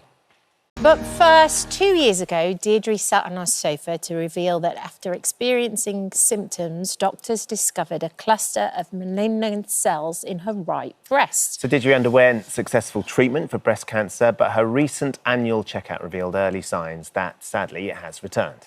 Never one to shy away from difficult conversations, ever, actually, Deirdre. Well, ever. it's my job in a way, isn't it? That's what I do, is help people have difficult conversations. So if I can't have my own, it'd be a poor show. But it is a truly amazing thing that you're sitting here now and we're going to talk about. Thank you. It Thank really you. is. Deirdre's with us now, as well as Dr. Nigat, who's joining us this morning. Good morning. So what happened, Deirdre? So because I had breast cancer 2 years ago, I now get an annual mammogram, and totally to my surprise, the mammogram showed up that it's a different breast, it's the left breast this time. Yeah. And there was it's tiny, but malignant cancer in there. So unfortunately, I have got to have a lumpectomy and followed by radiotherapy. But I mean, I feel lucky, it's been caught early. The treatment's happening very rapidly. I should have surgery on October the 11th, which is like in no time. Wow. And this is all on the NHS, so I just think I am so lucky. And it just could be so much worse. When you went along, had you had any symptoms, Deirdre? Nothing like the first time No, round? nothing. Well, and also, to be honest, I think the symptoms I had the first time around, I think they were a coincidence. They weren't actually a symptom of the cancer itself, as it turned out. But it happened that efficient GP practice put me on the cancer pathway, so I got very rapid check and treatment that time. So you haven't felt run down, you haven't felt any different at all? I haven't felt run down, I haven't felt tired, I haven't had any discomfort. Aches and pains. If I did a self-check, I couldn't feel anything because it's so tiny, there's nothing to feel. So it's purely down to having the mammogram that showed it up. And then you get referred back, and I had an ultrasound and a biopsy, which then revealed that it was actually a cancer. And what went through your mind when that diagnosis happened? Well, this time, to be honest, shock. Yeah, I'm sure. Because I felt fine. Yeah. And I was just so taken aback. I just wasn't expecting it at all. And I suppose I just want to bring this in early, because my big point about this, why I really want to talk about it, is that on the NHS system, I'm not sort of criticising it, breast check, mammograms stop, the call for mammogram stops when you're 70. The last one you get is when you're 70. I happen to have been in a cohort of women that got missed. There was a big accident happened that year, and we didn't get called. So I hadn't had, when I got last time, I hadn't had a mammogram since I was 67, so 10 years had gone by. And I hadn't given it a thought. I hadn't thought, oh, no one's called me for a mammogram. I ought to go, and I didn't know anything about it really. But what I now know is that if you're over 70, you can request a mammogram on the NHS, and you should get one every 3 years. And I just want to say to everyone out there, please, if you're a woman over 70, request your mammogram, because the reason why I've had quite an easy time, and I'm just having a lumpectomy last time and this time, because it was caught so early. If it's missed for, years, you're so much more likely to have a mastectomy or worse. So the treatment you will have for this lumpectomy is similar to what you've had? It's same as I had before, so it's just, it was the same surgeon as it happens. It was just a tiny little thing, so they take it out, followed by radiotherapy, which is completely painless and easy. And that is just so brilliant. And compared with what happens if it's become more advanced, it's transformative. Dr. Nighat, time really is of the essence here, isn't it? Yeah. What would you recommend to people? I was actually saying to Deirdre backstage, we had a kiss and a cuddle this morning, and I was saying 2 years ago, I sat on the sofa when you first came up with the very early signs, and then 2 years later, we'd come back and it's in the other breast. And actually, this is well within what we would see in the remit of someone who's had cancer, and then they will find that it's in the other and the boob as well, or sometimes in the same boobs. We do have two breasts. And men, there's a small proportion of men that also get breast cancer. So I would say to anybody watching, self-checking is where it starts. So regardless of who you are, what gender, lifelong, once a month. If it's women, if you're still having your periods, then I would say a week after you've had your bleed, having a good feel around. But as Deirdre has just said, that actually she didn't pick anything up. And so that's why going to your mammogram appointments is so great. So the screening programme on the NHS starts at the age of 50 and you get invited every 3 years. But it does stop at 70. But you are absolutely entitled to request that after the age of 70, that you still get called every 3 years. And that's simply making a phone call to your local breast screening clinic. And the statistics are amazing. Through breast screening, so I looked at the data from Cancer Research UK, and we found that in 2021, 2022, we don't have the figures for 2023, 2024 fully yet, but 11,000 women were picked up with breast cancer who had no symptoms. So they didn't even feel a breast lump. Nothing at all. So 11,000 women's lives were saved. And actually, that could be very, very early. So time is of the essence, picking it up, going for your screening. And we know that actually it's not the best test for younger women, but women over 50, it is as good as we're going to get at the moment. And there's always constantly research and data. And 5-year survival is nearly 99, 100% post-cancer diagnosis. So women are now outliving their diagnosis of breast cancer, which is great. Great. Why does it stop at 70? There's lots of different factors. It's because the idea is that the estrogen that affects our cells, well, the effect is lessened as we get older. Right. That's not the case for everybody because we make estrogen through our adipose or fat tissue, and our brain constantly makes it as well when we're postmenopausal. And also the idea is that there was a cost implication to it. We have to say that, and demand on services. And actually we found that the rates of cancer were decreasing in women over the age of 70. So it's multifactorial, but those are some of the sort of key highlights. But I think also as an individual, I just want to say, yes, I mean, I understand about the economics of the NHS. As an individual, get your check. Yes. And make that it's your health. And actually, we do have more information. We've got information about how to check yourself. You can head out to This Morning app where Dr. Sarah has a video that tells you all you need to know. Deirdre, obviously, we're here and we're with you every step of this way. I wonder how your family were when they found out, because it's a terrifying time from the outside. You're amazingly positive, and you always have been, but it's scary, right? I think it was a shock to us all because when I went for the initial check and even had the biopsy, they were so confident that there was nothing there because it's so tiny. So it was a shock for me, and obviously it was a shock for them for me to suddenly have to say, well, I'm sorry, folks, it turns out I have actually got cancer. But, I've got 2 daughters who are just great and, they're just dropping everything to be supportive and drive me to hospital and things like that. I am known as a difficult person to help. We've probably got a phone line for that, Deirdre. So initially I was saying to my daughter who's taking a day's compassionate leave in order to drive me to hospital, and I was saying, no, it'll be fine, I can get there on the train and she's saying, do you actually want to be alone? Well, no. Well, shut up then, listen, I'm coming. Just let me come and help, Yeah. They're good. No, they're great. And I think, like me, I think it helps them to actually be involved, do something, is great. So, no, the family are just wonderful. Well, thank you. I'm lucky that I've got family to be supportive because I really feel for people who have to go through this sort of thing really Thank you for visiting our This Morning YouTube channel. We upload new content every day, so go ahead and hit that subscribe button so you don't miss out, and we'll see you in the morning. Anyone who's had a urinary tract infection knows how unbearable the pain can be. But while most clear up within a few days, for some women, including our next guest, the agony can persist for years. Lisa Gray endured 3 decades of excruciating pain and debilitating symptoms from recurring infections before reaching out to UTI specialist Dr. Kat Anderson, who was finally able to help. And it's great to have them both with us here this morning. Morning to both of you. So Lisa, let's go back to when you first started getting the symptoms. Just how debilitating were they and how long would it go on for? So for me, it all started in my 20s. I just had a whole run of really bad infections where I ended up weeing blood, and the agony was sort of indescribable because you think it's just about a twinge, but actually it was like sitting on a hot poker with weeing razor blades. So they carried on for a few years and then settled down into a pattern of maybe about 1 or 2 a year, and that carried on for the next 20 years. 20 years. And was there specific things that would trigger those infections coming on? I think it's different for every woman. I think often it can be around stress, dehydration, sex can often be a factor. So they were the things for me. I think over the last 20 years, it always happened at the most inconvenient times. Right. I was always away or it was out of hours. So, one awful time was I was on a camping holiday and I felt a bit of a twinge. I ended up going to the nearest A&E.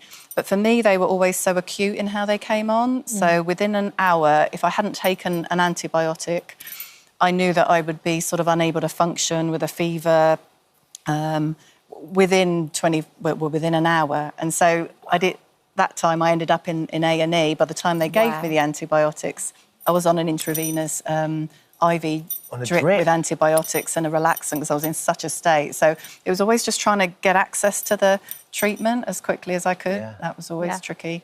And it always happens so quickly as well. You don't have much time to kind of react to it. No, absolutely. I went for a walk once. I was about an hour away from home, and by the time I got a twinge an hour in, I only just about managed to get back to the house, and I had by then some emergency antibiotics, and I started travelling with those. Yes. Because I ended up in Sri Lanka on my honeymoon in a tea plantation, which was beautiful. But at altitude, my antibiotics just weren't kicking in, and I ended up with a real fever, hallucinations. Just wasn't sure that the treatment was kicking in, which was so scary when you're in a place where you don't know the healthcare system. You must have felt so lost as well, because you've been dealing with it for so long, knowing that it was always going to be a problem and not actually being able to sort it out. Absolutely. I was just getting so desperate. Yeah. And then I reached my 40s and it got even worse.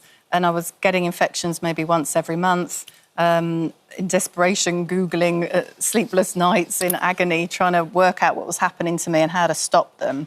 And that's when I found a bladder charity called Bladder Health UK. They sent me a list of specialists. I found a couple of online support groups. So I knew I wasn't alone in this struggle. And then I saw Dr. Anderson, the amazing Dr. Anderson, and she put me on a longer course of antibiotics, a bladder antiseptic drug called Hiprex, methanamine hippurate, which was a real game changer for me. And also told me about the really important role of hormones. So as I was hitting my perimenopause, which I went into completely blind, that's when it started to really go bad, because oestrogen is so important for bladder health, and I just hadn't realised. So added some local and systemic HRT into that treatment plan, and then gradually over the last, say, 5 or 6 years, I haven't had an infection now for 4 years, which is the longest I think I've ever gone.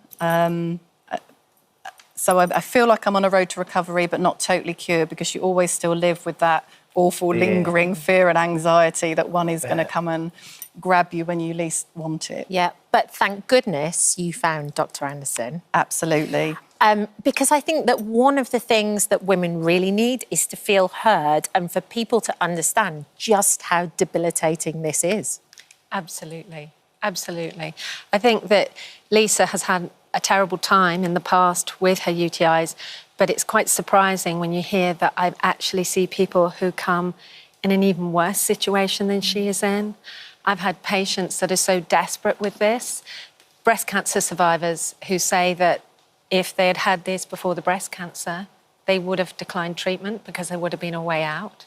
I've had a patient who developed this after developing breast cancer, and we'd pulled her out of the worst of it, and she checked with her breast surgeon whether going through the treatment would actually make her symptoms come back again, her UTI, her persistently recurrent chronic UTI symptoms come back. And she said because she wanted to decline treatment for the breast cancer if it did, because at least there'd be a way out. Goodness me. That's pretty compelling, isn't it? Yeah. For sure. Yeah. So it's really important that, you know, we give this disease the importance that, you know, it But Dr. Kat, how have we got to this point where there are women like Lisa dealing with it? My wife has the same antibiotic that you do now, and it's been a game changer for her, because as soon as she senses there's a twinge, or she'll take one of the tablets and it goes away. And I've been with her when it's been really debilitating. We're in a lovely spot or whatever, and suddenly she can't leave the room, or she can't get out of bed. How has that happened? How have we got there? So unfortunately, we're in a situation whereby up to 50% of the tests to detect the bacteria come up negative, even when there is genuine infection there. And that's in the flash in the pan, once in a while UTIs, not the recurrent UTIs. We know the figures are much worse for the people with recurrent UTI, and it's on a continuum. It's even worse than that with chronic UTI. And chronic UTI isn't actually yet a medical definition, but we know it exists, and it actually even is, we're able to diagnose it. It's on the computer in our surgeries. So we really aren't giving it the importance that it needs in terms of testing. The dipstick tests that GPs and nurses use in primary care and in hospitals, they will show negative up to half the time as well, even when there is genuine infection there. And this is backed by our recent revision on guidelines just a year or so ago, where we should all be, as doctors and nurses, when a patient comes in and they have 2 key features of UTI, we should be saying, right, OK, this is enough to start treatment for them, and not be relying on dipsticks and not be relying on these tests. And when we look further into the tests, as we were discussing earlier, Kat, the tests rely on a threshold that was set on a study that was done 70 years ago on 88 pregnant women with kidney infections, not bladder infections. Just doesn't make any sense. So in at this all. day and age of fantastic medical evidence, that's not good enough. But there is good news, though. There's looking as though the drug that Lisa takes is going to be more widely available. So I can't actually talk about this yet because of conflict of interest, because of some work that I'm doing on committees nationally. But watch this space. Watch this space. But from your perspective, Lisa, like you said, your personal anecdotal experience is that has been a game changer for you, and it should be available for more women who desperately need it. Absolutely, because you go to the doctors, but often antibiotics will be the first course of treatment, but it's only a very short course and it's just not enough. And one of the things that I learned was my infection had probably actually always been the same infection that hadn't been cleared in my 20s, that then persisted and then keeps recurring. So it's just trying to knock that back. And although I was on the longer course of antibiotics, it was the Hiprex longer term, which has just over time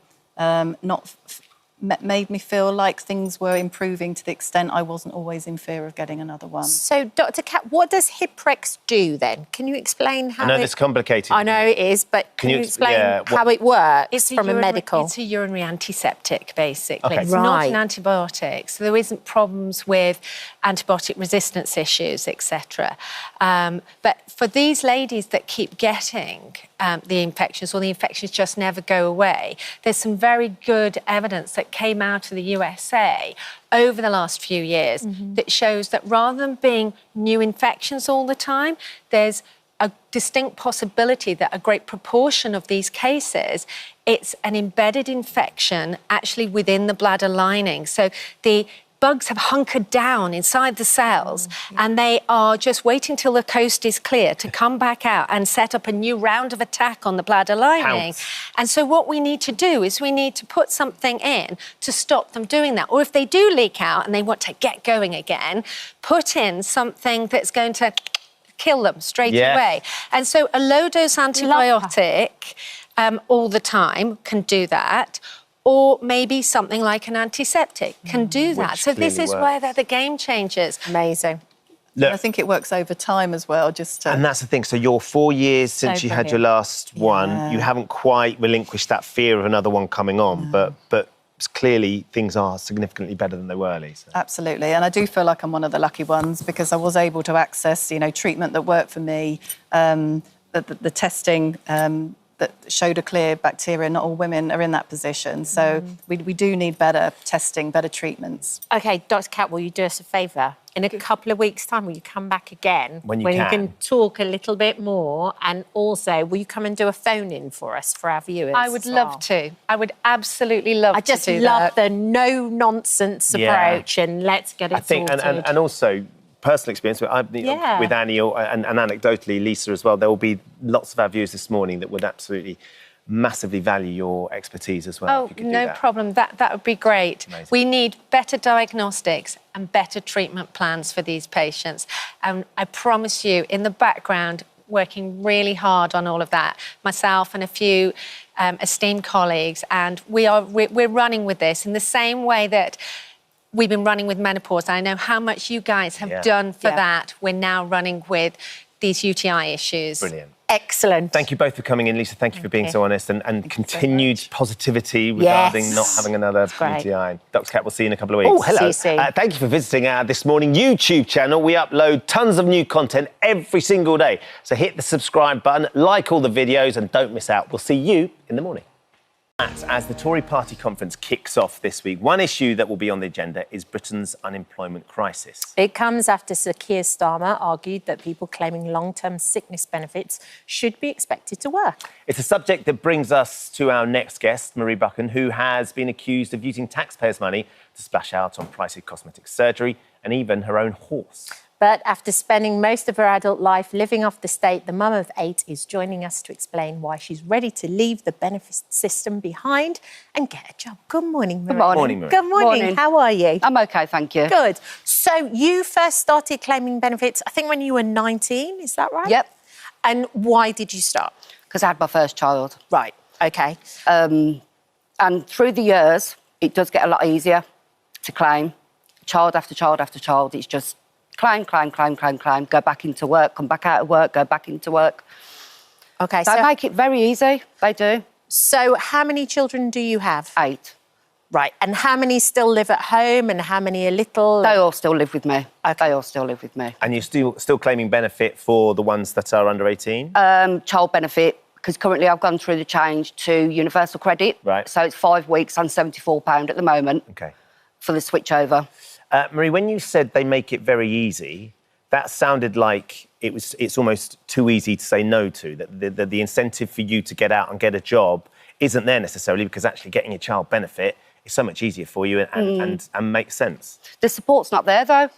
To get the work. To get the work, I've contacted the job centre on like several occasions asking for help with my CV, getting to training. I did 6 courses at college, 6 courses, car mechanics and health and social. Got nowhere with that. They're not willing to help. And who's not willing to help? The job centre. The job centre? Yeah. Okay. Yeah.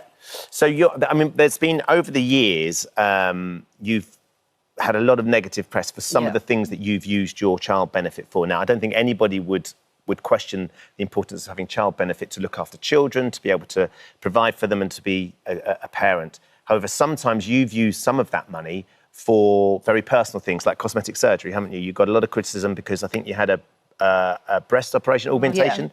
And you used some of your benefit on that. I was working as a carer then. Right. So I was saving. So you had some money that was from your wage, but also some child benefit was used on that, right? Only a small amount, not a lot. But some of your child benefit, which or is the not benefits, good. no, exactly. Yeah. So do you understand then why people are a little bit up in arms about it? Without a doubt, yeah, without a doubt. And what would you say to those people? That I'm willing to give something back now. I've raised my children, so it's my time to go back into work. And why is now the time? Kids are all older now. Right. Kids are all older. But and I want to give them something as well. Because it's not an inspiration really, is it? If the mum's just claiming benefits. Yeah. I want to show them the right way. And have you ever worked in between having your children? Because you had 8 over the space of how long? Pregnant every year. Right, okay. And have you ever gone back to work? And why did you decide? Yeah. I was a care worker. Right. I worked in school kitchen. I worked as a cleaner. So I've done many jobs. I have done many jobs, on and off benefits. And why did they not work? Why did you not stay the distance? I just wanted to be at home with the kids. Why? Because you found it too difficult to get childcare, or? Yeah, that was a big issue because I was also in college as well. Right. I was also in college and working. So you're trying to juggle a very busy life. I mean, you've got 8 kids, that's a very busy life, isn't it? Yeah. So when you look back, though, Marie, and you look back at some of the things, because I think you've been quite open and self-critical about yourself and spending the money. You got yourself a horse at one point. I mean, when people see the benefit system and you being able to milk it in a way whereby you can take some of that benefit and get an animal, as wonderful as horses are, if you can afford to keep a horse, then absolutely fine. But if you're using benefits to get a horse, that seems like an extreme use of that benefit money in the wrong way. Why did you do that? I don't know. Just 'cause we you all could? make big mistakes. I've made many mistakes. I have. And I do regret it. I do regret it. He's gone now. Yeah. He's gone now. I should have bought a cat. Sure, okay. Yeah, not a horse. But when you hear Keir Starmer saying that what we've got to look at leave people on long-term benefits, we've got to look at trying to get them back into the workforce. What's your take on what he's trying to make happen now? I agree with him, because you should have that short-term help and then get back into the environment of work. But if the help is not there to get you back, where do you start? Right. If you're having conversations with the job centre or income support or ESA regarding training and work, they just literally say, stay home, come back next week, or we'll book you an appointment, but it never happens. And do you think if that help was there and that support was there, you could make a success out of going back to work? Definitely, yeah. Yeah. Even just to build a CV up, that's all I'm asking for. Right. But they're saying I do not need to attend the job centre. Right. And what do you think you will find difficult about going back to work? Back into the whole environment, I suppose. And juggling Everything, because everything's stopped now, housing benefit, council tax, everything has stopped during the switchover. Right. And you feel as though you've had quite a negative reaction from other people within your community. Like, if you go to the supermarket or something like that, you're quite upset about how certain things have been reported. Yeah. What are you upset about what's been reported, and how did it feel when you went to the supermarket? I think it's because I've been labelled the face of benefits now. Right. And it's not good. That's not good. And I want that to be taken away. I do feel like saying no more press, no more TV, no more radio, because they do destroy your life. But you wanted to come here today to talk about that. Yeah, yeah. So there's sort of a dichotomy there, isn't there? There is. Because on the one There is. hand, you're saying, I need to get away from this. On the other hand, you're here talking to us about it. Your experience is tangible, of course, with regards to what the Prime Minister is trying to say as well. Are you good? Are you disciplined in the mornings? Are you a morning person? Is going back to work going to be easy for you? It will, yeah, it will. It will. So you are... If I've got that help in hand, I will, Right. yeah. OK, so we got the Department of Work and Pensions have given us a right of reply, because it's interesting you're saying that there's just not the support there beyond the benefit itself. The last 14 years has seen millions of people denied their rightful chance of participating in the labour market and the hope of a brighter future. That is why we are taking bold action to support people into work through reforming job centres, giving local areas the power they need to tackle economic inactivity and transforming skills as we spread prosperity and opportunity across Britain. So it sounds like they want to try and transform the scenario within the job centre, which is the support that you're looking for, that next stage. Have you got an idea of what sort of career you would like? I want to work in the hospitals, healthcare assistant, that's my aim. Well, there's a huge sort of lack of people in the NHS. That shouldn't be too hard to fill. Yeah. How many, have you applied for any jobs? I've applied for a couple, I have. And I've also had jobs requests over social media, but I'm not going to go down that route because I don't know who they are. Oh, so people contact you and say, look, Marie, why didn't you come and work with us on this? Could you do a little bit of investigation into who they are to understand whether it is genuine or not? Yeah, I could do. But I think I'd prefer the support from the job centre except myself. Okay. So it's more official. Yeah. And what would you say to other claimants that have perhaps done exactly the same as you have in the past? What would you say to those people? It's a hard one because they tarnish you with the brush of you're lazy, you don't do anything, and all you do is just sit back and claim benefits. It's not like that. Nobody knows what's going on in the background. You're trying your hardest to get back on your feet, sort CV, sort job interviews, get on courses. I was doing first aid. I was doing college, inspirational, but at the end of the day, it's got me nowhere because I'm still here. Well, I mean, it's great that you've come in and you're holding your hands up and said you've made mistakes along the way and you want to try and get back into work and you're looking for some support to get there. And it'll be interesting to see what happens off the back of this, Marie. Hopefully, you can get that little bit of support to get you that opportunity, because I think the NHS is crying out for support workers and stuff. So there should be an opportunity there. Just needs to be we need to get you in through the door and get started, I think, don't we? Yeah, a step in the right direction. Absolutely. Thank you. Thank you. Thanks for coming on. Thank you for visiting our This Morning YouTube channel. We upload new content every day, so go ahead and hit that subscribe button so you don't miss out, and we'll see you in the morning. You might have heard about the Brazilian butt lifts, or the BBLs, which is a type of non-surgical treatment that uses liquid to enhance the size and the shape of your buttocks. Yeah, so earlier this week, 2 people were arrested after the death of a British woman who recently underwent a non-surgical Brazilian butt lift. And whilst we don't know the details of her death at this stage, questions have been raised once again about the safety of this type of treatment. In just a moment, we're going to be hearing from Bonnie Louise, who said she was left fearing for her life after getting a BBL. First joined by 2 people, though, calling for these treatments to be banned. Ashton Collins, who is the director of Save Face, which is a national register for accredited practitioners, and cosmetic physician, Dr. Marna Bauer. Welcome to both of you. Thanks for joining us. Thanks for joining us. Doctor, let's begin with you. Can you explain what's the difference between a surgical BBL and a liquid BBL? Absolutely. So the surgical BBL is when, under a hospital setting, a consultant surgeon will take fat from somewhere else on the body, for example, the abdomen or the thighs, and then re-inject that fat into the buttocks to volumize and shape. Whereas when we're looking at the liquid BBL, that's taking a dermal filler, so a hyaluronic acid filler, what we use for the face, the lips, for example, and inject large quantities into the buttocks to, again, create that volumization and contour. We know a lot of people who do fillers in their faces. What is the difference and why is it so unsafe to do fillers in the buttocks? So there's lots of reasons why it's unsafe. And the first one is the anatomy of the buttock region. As we go a little bit deeper, there's lots of veins, blood vessels, and what can happen is the fat or the dermal filler can block those blood vessels, stopping the oxygen to the skin and the muscle.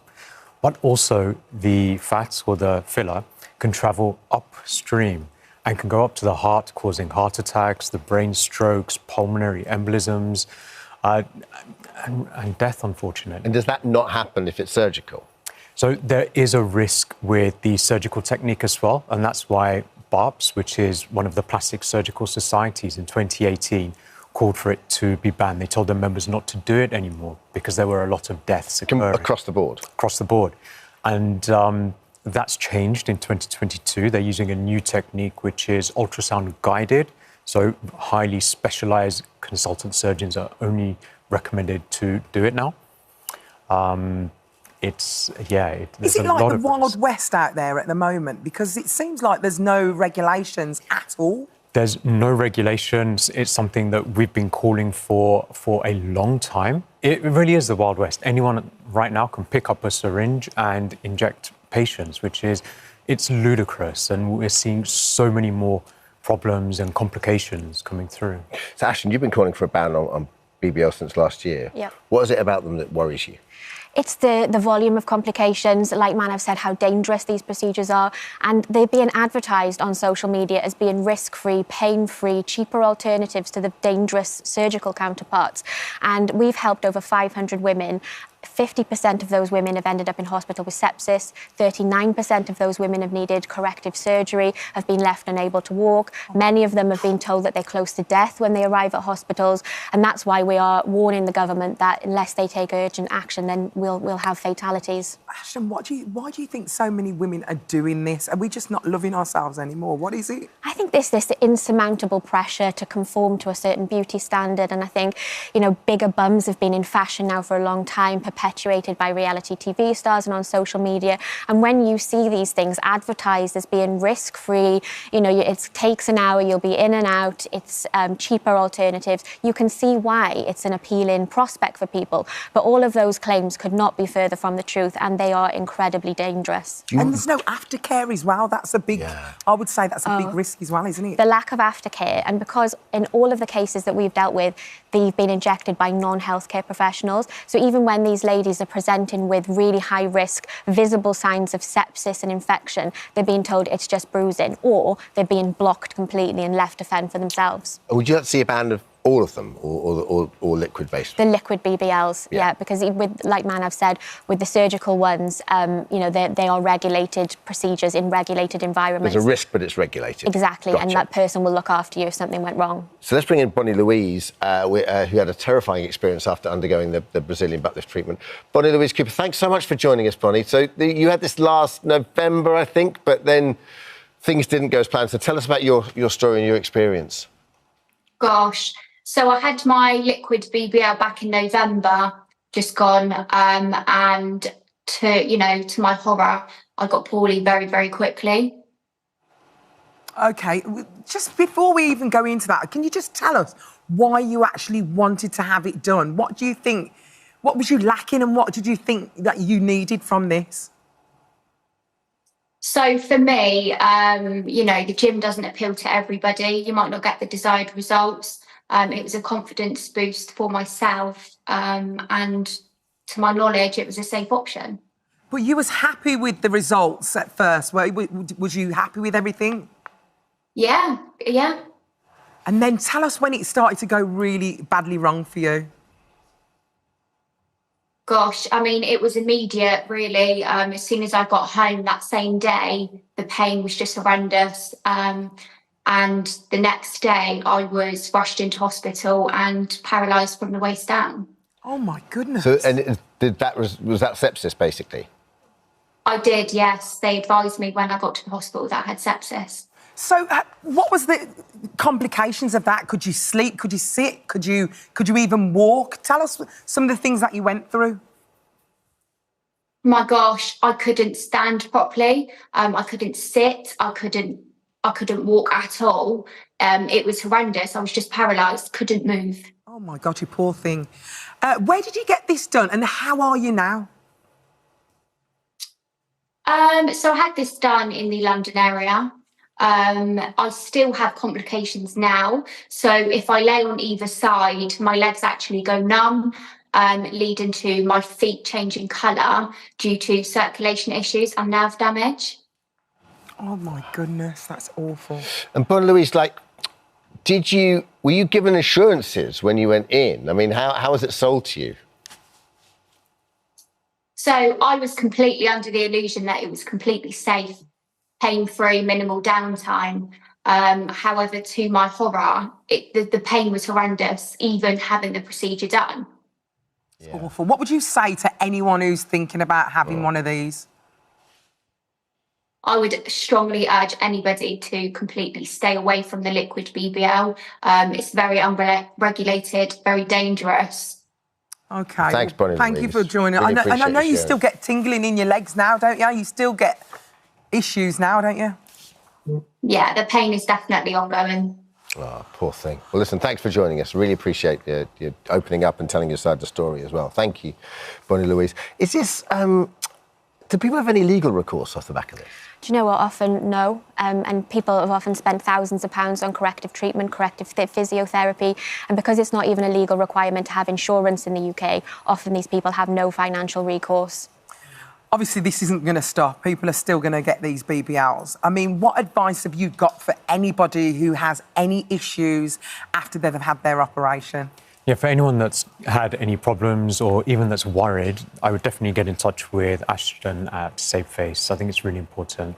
And is it a one-way ticket? Like, can you extract this as well, or once it's in, is it in? It's very difficult, and the way that the product may have been placed, it may just spread, it may be in very hard locations to take out. So it's very difficult to correct once it's in. Thanks so much. Thank you, both of you, for joining us. Thank you so much for visiting our This Morning YouTube channel. We upload new content every single day, so go ahead and hit that subscribe button, and we'll see you in the morning. But we are starting with an incredible story, actually, this morning. Imagine being told that the only way you could walk again is to have your leg amputated and then have your foot sewn on backwards. Yeah, unbelievable piece of surgery, and that's exactly what happened to our next guest when he was just 14 years old. Ibrahim Abdul Rauf started to experience leg pain, which he first thought was a football injury, but doctors later discovered he had a rapidly spreading bone cancer. He then underwent the unique procedure of having his leg amputated and then his foot reattached to his knee backwards, which not only allowed him to walk again, but also actually saved his life. And we're delighted to say Ibrahim joins us now to tell us more. Hi, you're right. So nice to meet you. Oh, Nice thank to you meet for you too. joining Thanks for us. having me. Oh, pleasure. So lovely to have you. Now, this is such a unique type of surgery. It's unbelievable, actually. But just take us back to the time when it all went wrong. What was happening? I know you were playing football, but what happened? I was feeling completely fine. It was literally just one evening, like I had this sort of pain. It wasn't really that noticeable. I just thought I got kicked when I was playing football, like during a tackle. So what sort of pain was it? Just a numb agony, a numb pain? It was just like a dull ache, like dull you know, if like when you get punched and you just have like feel that you've just been punched. So why would you think that was any different to like a normal, right? You just carry on. So it was just like in the motion of like 1 second, just feeling that pain of getting like punched or like pushed, just that little sensation I had like during the evening, and there wasn't even any like overlapping pain. But when I went to sleep, and then I just woke up the next morning and I tried to put weight through my leg and I couldn't weight bear at all. So it literally from feeling fine and having no pain, it went from like the threshold being 0 to 10 out of 10 agony.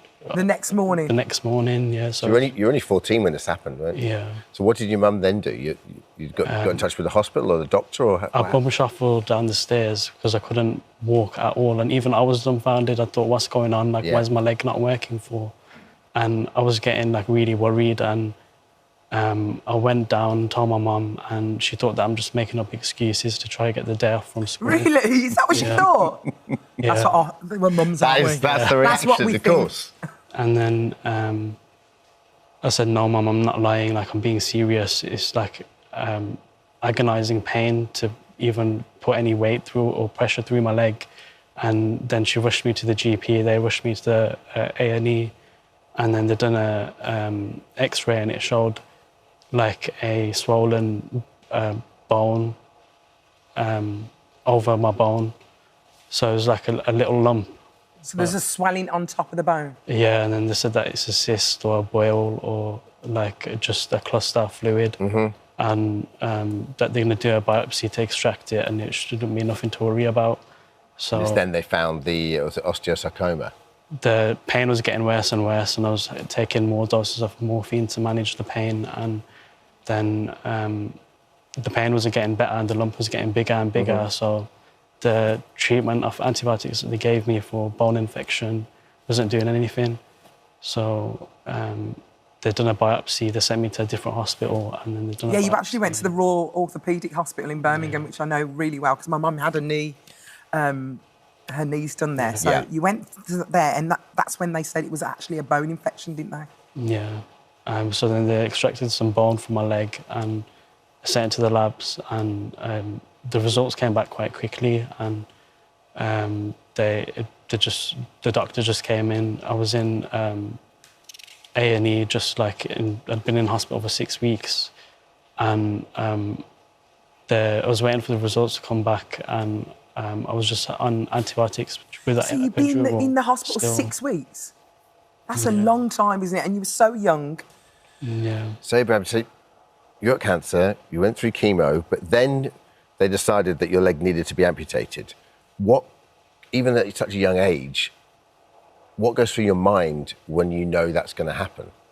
I couldn't believe it. Like, I thought it was fake, and I was telling them to do the test again. I was just pretending like I wish I was dreaming. Like, I didn't want to hear the sound of anyone's voice telling me that you need to go get treatment, and you need to go here, and you need to do this, and you need to do that. And it went from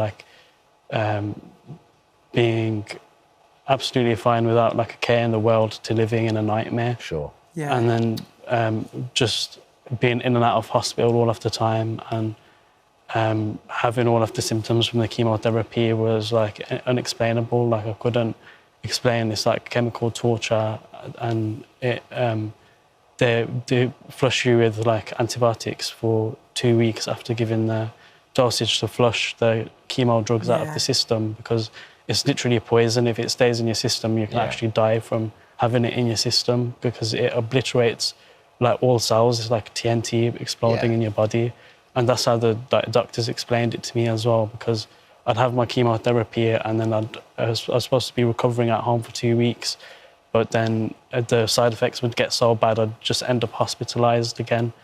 And I'd be on platelets and blood transfusions and antibiotics and anti-sickness medications. There is a happy ending to this story, and it's an unbelievable piece of surgery that these doctors have done. So can you explain what they did and how it's changed your life?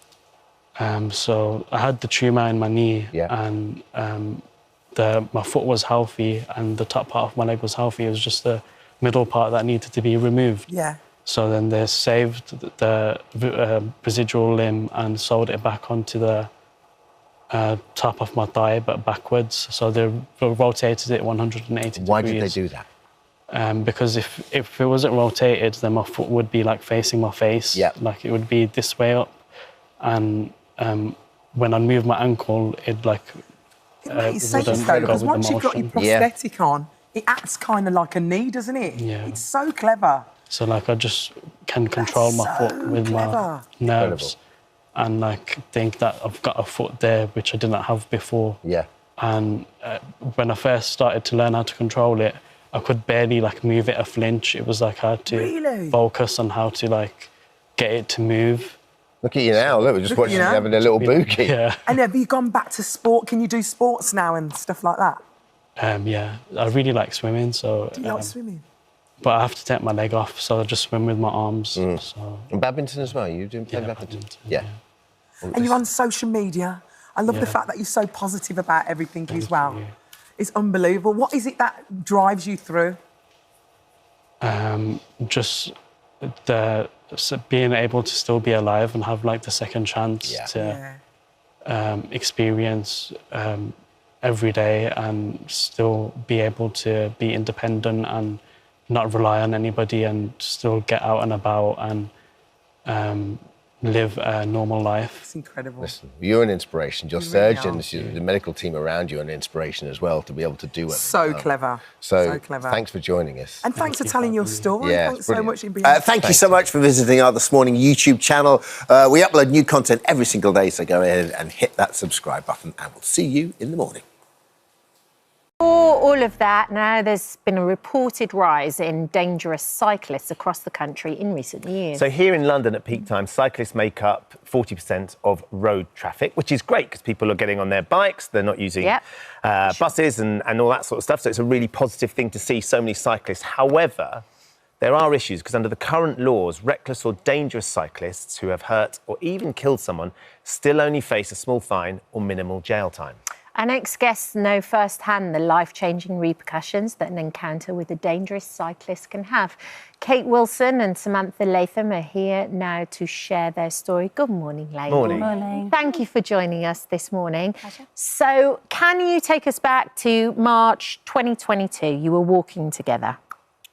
That's correct. Yeah, we'd been out for something to eat and walking to get a taxi. It was about 9 o'clock in the evening. We were on the pavement, walking towards the taxi. And that's the last thing I remember. I was hit from behind by a cyclist on the pavement. Right. But Sam can probably fill you in on the rest, because... Yeah, so we were actually walking on the pavement, linking arms. Kate was on the outside, I was on the inside. And the next thing we know, we'd both fallen, well, I'd fallen down to the floor and I never broke eye contact with Kate. Kate was lifted upright, so far in front of me. It worked out to be about 10 or 12 feet, and just literally landed and her head hit the floor really, really hard. I saw that happen. I ran over to Kate immediately and she didn't move. She was unconscious and blood was just pouring out of her head in a puddle. Obviously, I went hysterical. I turned around, screaming people for help. I turned around and saw the cyclist. He was also lying on the floor and his bike was quite far away from him. So initially went to check if he was okay, realising what had happened. He just opened his eyes and he was quite aggressive and intimidating. So in that moment, I was just in a sheer panic. A couple were walking past and they came over to help. So, you know, we started calling ambulance, police. Your fear, though, was that you she thought was Kate was dead. Yeah. I mean, you kept looking at her. It sounds like something from a movie when she's banged her head and there's a pool of blood that's going. I can only imagine the terror you had. I think that's what it reminded you of, something out of a movie. And because I could see the pool of blood moving and Kate unconscious, I didn't know what condition she was in. You know, I didn't know whether her face was okay or there. Yeah. It was just, it was the scariest situation I've ever been in. And when I came to, I had no idea what had happened, but I thought I'd been hit by a car. Yeah. I sort of presumed in those sort of moments that I'd been hit by a car. But yeah, we essentially, the guy got back on the pavement, cycled off, you know, swore at Sam. And then obviously I went to hospital and got patched up, which, you know, my teeth were knocked out by my two front teeth and my face was cut, my nose was bleeding and my lip was all cut. And then my bone had popped out of my finger. Yeah, so, you know, the NHS have been absolutely brilliant. Yeah. And I had 3 surgeries on my hand in the end, which resulted in an amputation of my finger and knuckle and a little portion of my hand. It's called a ray amputation, where they take a slice off your hand because the tissue damage was so bad. Yeah, so it's life-changing injuries. Yeah. It's an extraordinary thing. The cyclist mounted the pavement. Yeah. It was a one-way street. Yeah. Going Yeah.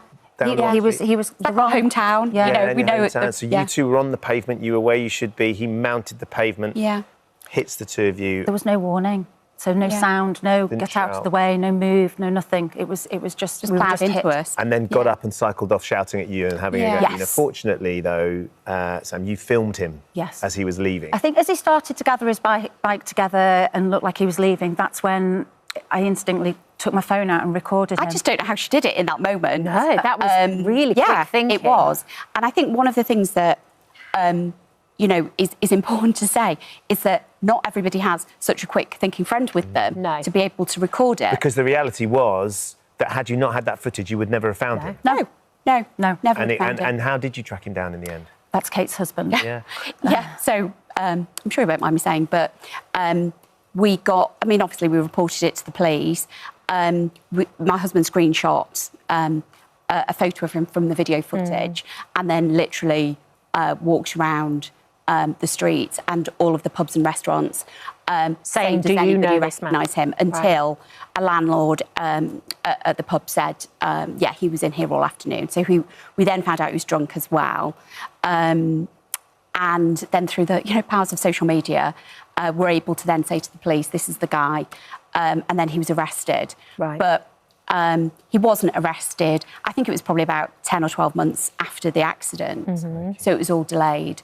But then that actually had an impact when it went to court because initially he said he wasn't guilty, which, kind of prolonged the whole process for us because we had to go to court, childcare arrangements, time off work, etc., to then walk through the doors and the barrister says, no, he's changed his plea to guilty. And then the next time we went for sentencing, so then we had to see him and we, had to give our sort of personal statements.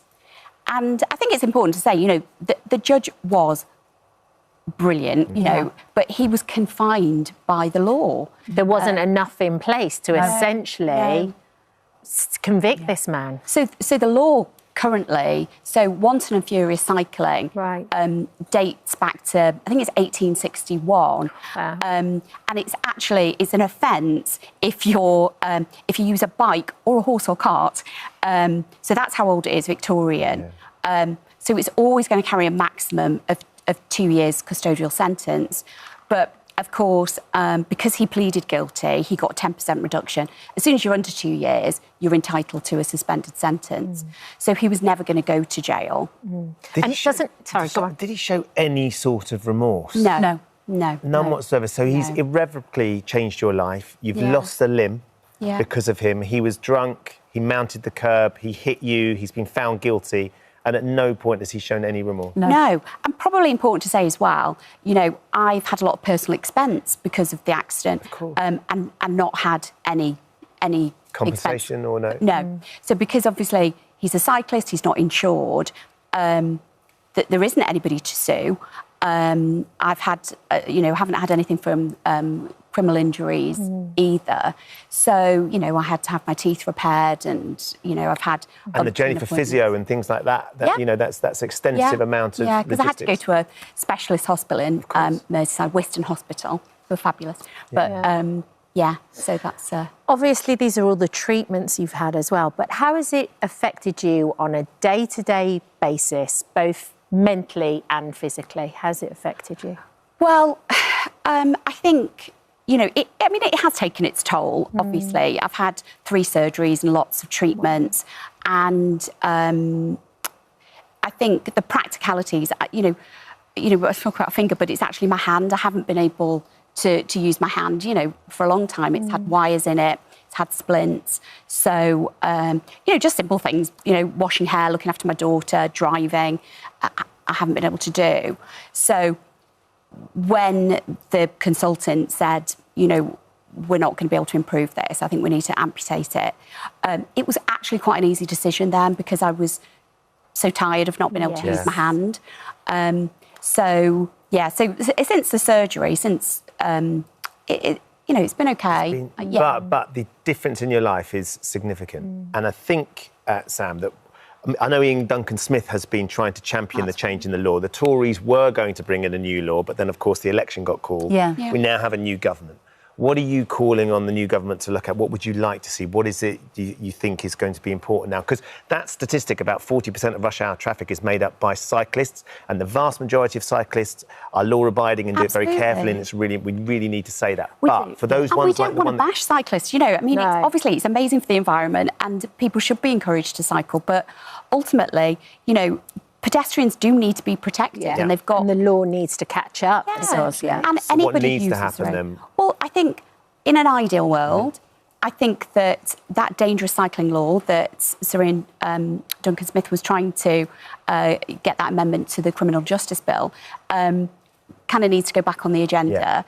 And then any kind of injury that's caused through reckless cycling can then, obviously the offence can be, suited to the. It needs to be more crime. penal. Yeah. It needs to be more. It needs to be a deterrent. accountability. Yeah, absolutely. But then I think as well, if it was mandatory to have insurance, then we'd be able to track cyclists. We'd also, victims. I mean, I was lucky enough that I was able to pay for my own treatments, but that there would be some sort of cost or expenses covered for victims as well. We've had a massive increase in electric bikes as well. Of course, it goes significantly faster. Yeah. I mean, you were hit by a pedal bike. Yeah. But electric bikes can go significantly faster as I think well. it's important to say as well that had that been a small child or an elderly person, which it could have been because it was early evening, had it been a small child or an elderly could have been person, out with our kids. they potentially would have been killed in that accident. And then, there just needs to be more there in place, to actually compensate and look after and actually, address the actual accident itself. Yeah. And I think thirdly, though, we do, I think, as a slight societal change as well in normalising people drinking and going on push bikes, because it is really dangerous. And in the same way that, we don't tolerate people drinking and driving, it should be the same. Yeah. We live in quite a rural area and perhaps it is accepted more and it shouldn't be. No, and I think that's down to, communities, local communities as well. Yeah, definitely time for the laws to catch up. If the laws do catch up, then I think that will change as well, won't it? Thank you for coming in. Thank you. And sharing your story. Thank you so much. Thank you. We'd love to know what you think about that as well. Get in touch. Maybe you've got experience of it. Maybe you're a cyclist and you can understand exactly what the girls are saying. I mean, the idea of insuring bicycles is going to be complicated and difficult. Yes, yeah. Trying to get that. But I think lots of fear about these electric bikes. We're seeing more sort of issues with those and the speed that they go. Undoubtedly, there's some sort of real fear. For sure. They can do real harm. Thank you for coming. Thanks, ladies. Thank you for visiting our This Morning YouTube channel. We upload new content every day, so go ahead and hit that subscribe button so you don't miss out, and we'll see you in the morning. Among the documentary's worldwide audience was the man at its centre. Yeah, Jonathan Meyer is the man with 1,000 children, except he said he's not. And the title is just one of the many things about the documentary that he says are untrue. Jonathan is here now to tell his side of the story. Good morning, Jonathan. Morning. Lovely to be here. Very Thank nice to meet you.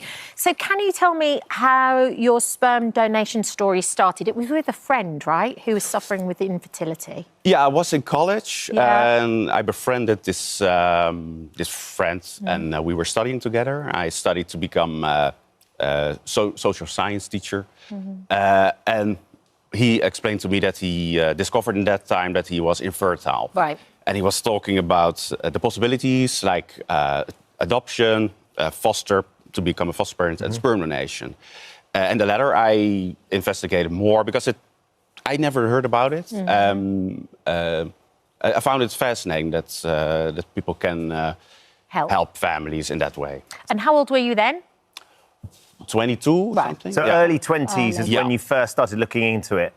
And then you found a sperm donation clinic in Holland. Yeah, that's right. And what happened then? You contacted them and they sort of welcomed you in and said, let's explain a little bit more about the process? Yeah, I took 1 year to really think it all over. And it's a big impact on your own life, first of all. And after this year, I said, OK, I still feel positive about helping. And I contacted the clinic, and they were very happy. They welcomed me, and they said, well, please come by, and we'll do a test.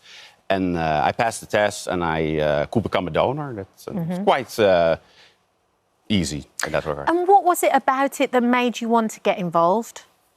Well, first of all, I am from a big family myself. Right. I have 7 siblings, and I love that I've come from a big family. It's a blessing. I'm the 4th child, so I felt always blessed that my parents decided to have more offspring, because otherwise I wouldn't be here. So I also saw like that friend, but also other families in our church, that they were struggling to have a family at all.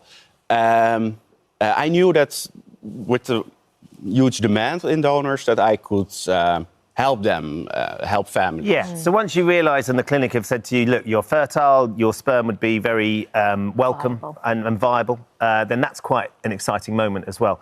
So when you've started making these donations initially at the clinic, what was that experience like? And when did you, and also, Jonathan, when did you find out that not only were you making these deposits, but also the deposits had then led to creating children down the way? Okay, yeah, they will inform you if you want. So after like 6 months, I could like find out, and they said you have already 5 children conceived with your sperm. So after 6 months. Yeah, I think, or maybe 7 months or something, because it goes like 6 months in like a container, and then they do another test and a test. So clearly you've got sort of very, as Kat was saying, very viable sperm, because that's in that short space of time. Suddenly realising that you had allowed these families to have 5 children in that short space of time, what was that like for you emotionally? How did you feel about that?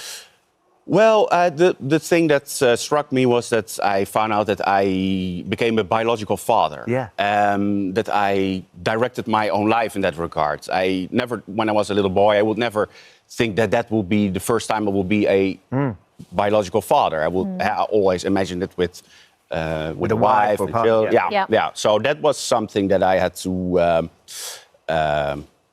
process. Right. Yeah. So it initially started with 1 clinic. Then how many other clinics did you join? In total there were like 6 sperm banks. Right. And there are 5 like hospitals where I only went once. So they say 11 clinics, but that's not correct. It's like 6 sperm banks, and then spread out over the country of the Netherlands. And then you decided that you were also going to do it privately as well, and offer a service privately where you would get in contact with women that wanted babies directly. Yeah. Why did you choose to do that?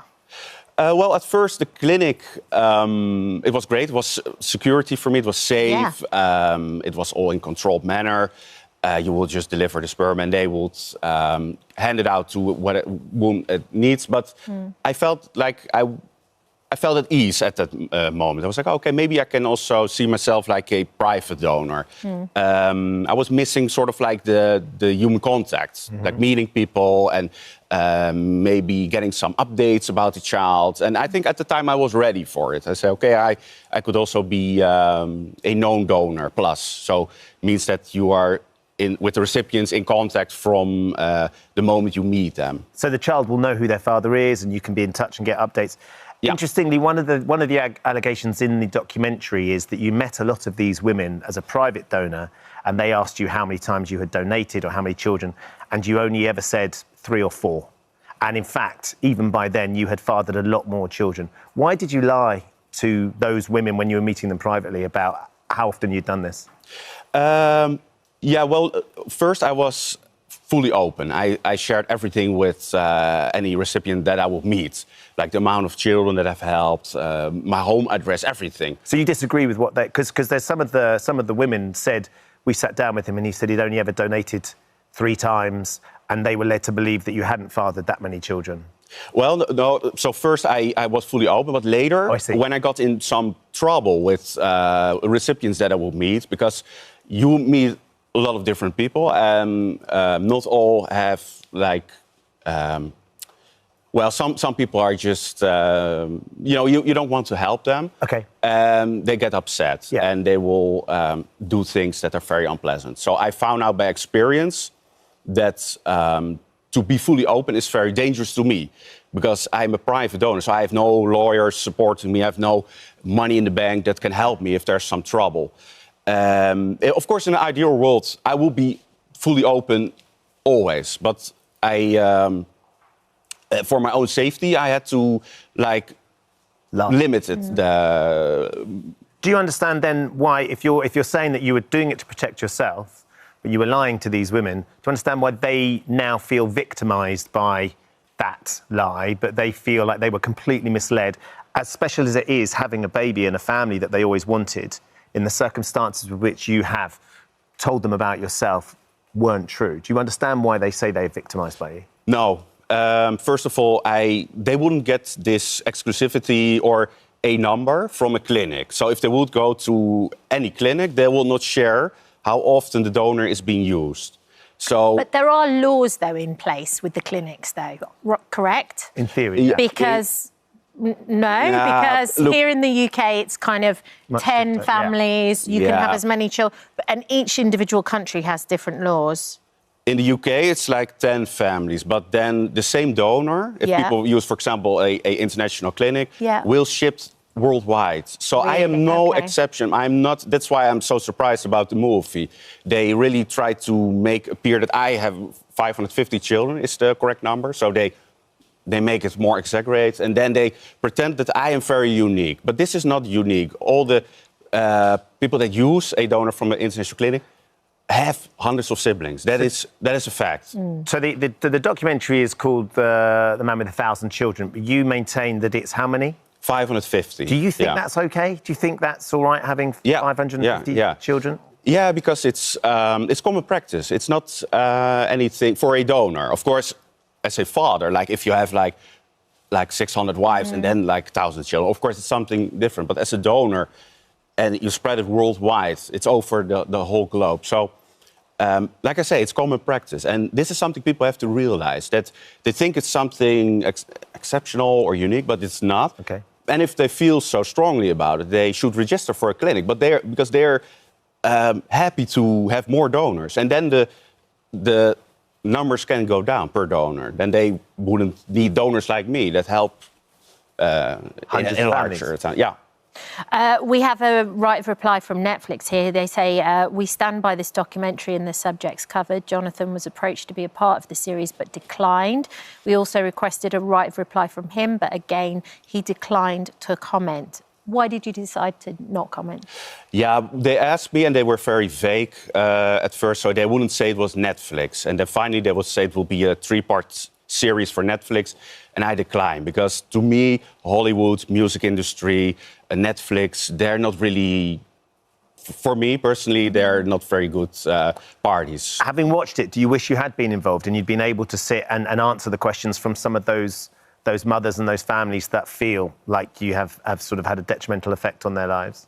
No, I was very happy that I didn't participate, 100%, because now I can share on my YouTube, Jonathan Jacob Meijer, I can share my story and I debunk also the lies that they share in the One of the things film. that comes across, Jonathan, is that you have this YouTube channel and you're a very confident person. You clearly enjoy being the focus of your YouTube and sharing your stories and sharing who you are.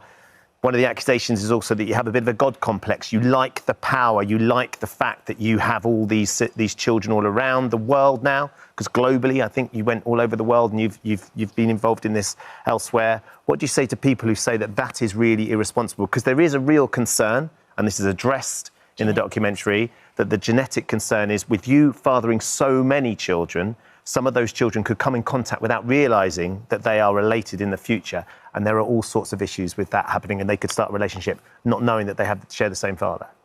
Well, again, I have to debunk that, and that's what I do on my YouTube. It's not about me, it's about, I have a diary, so it's more like my thoughts, I share my thoughts. And one of the things that I share, for example, is that because I'm a known donor plus, I chose the most open identity.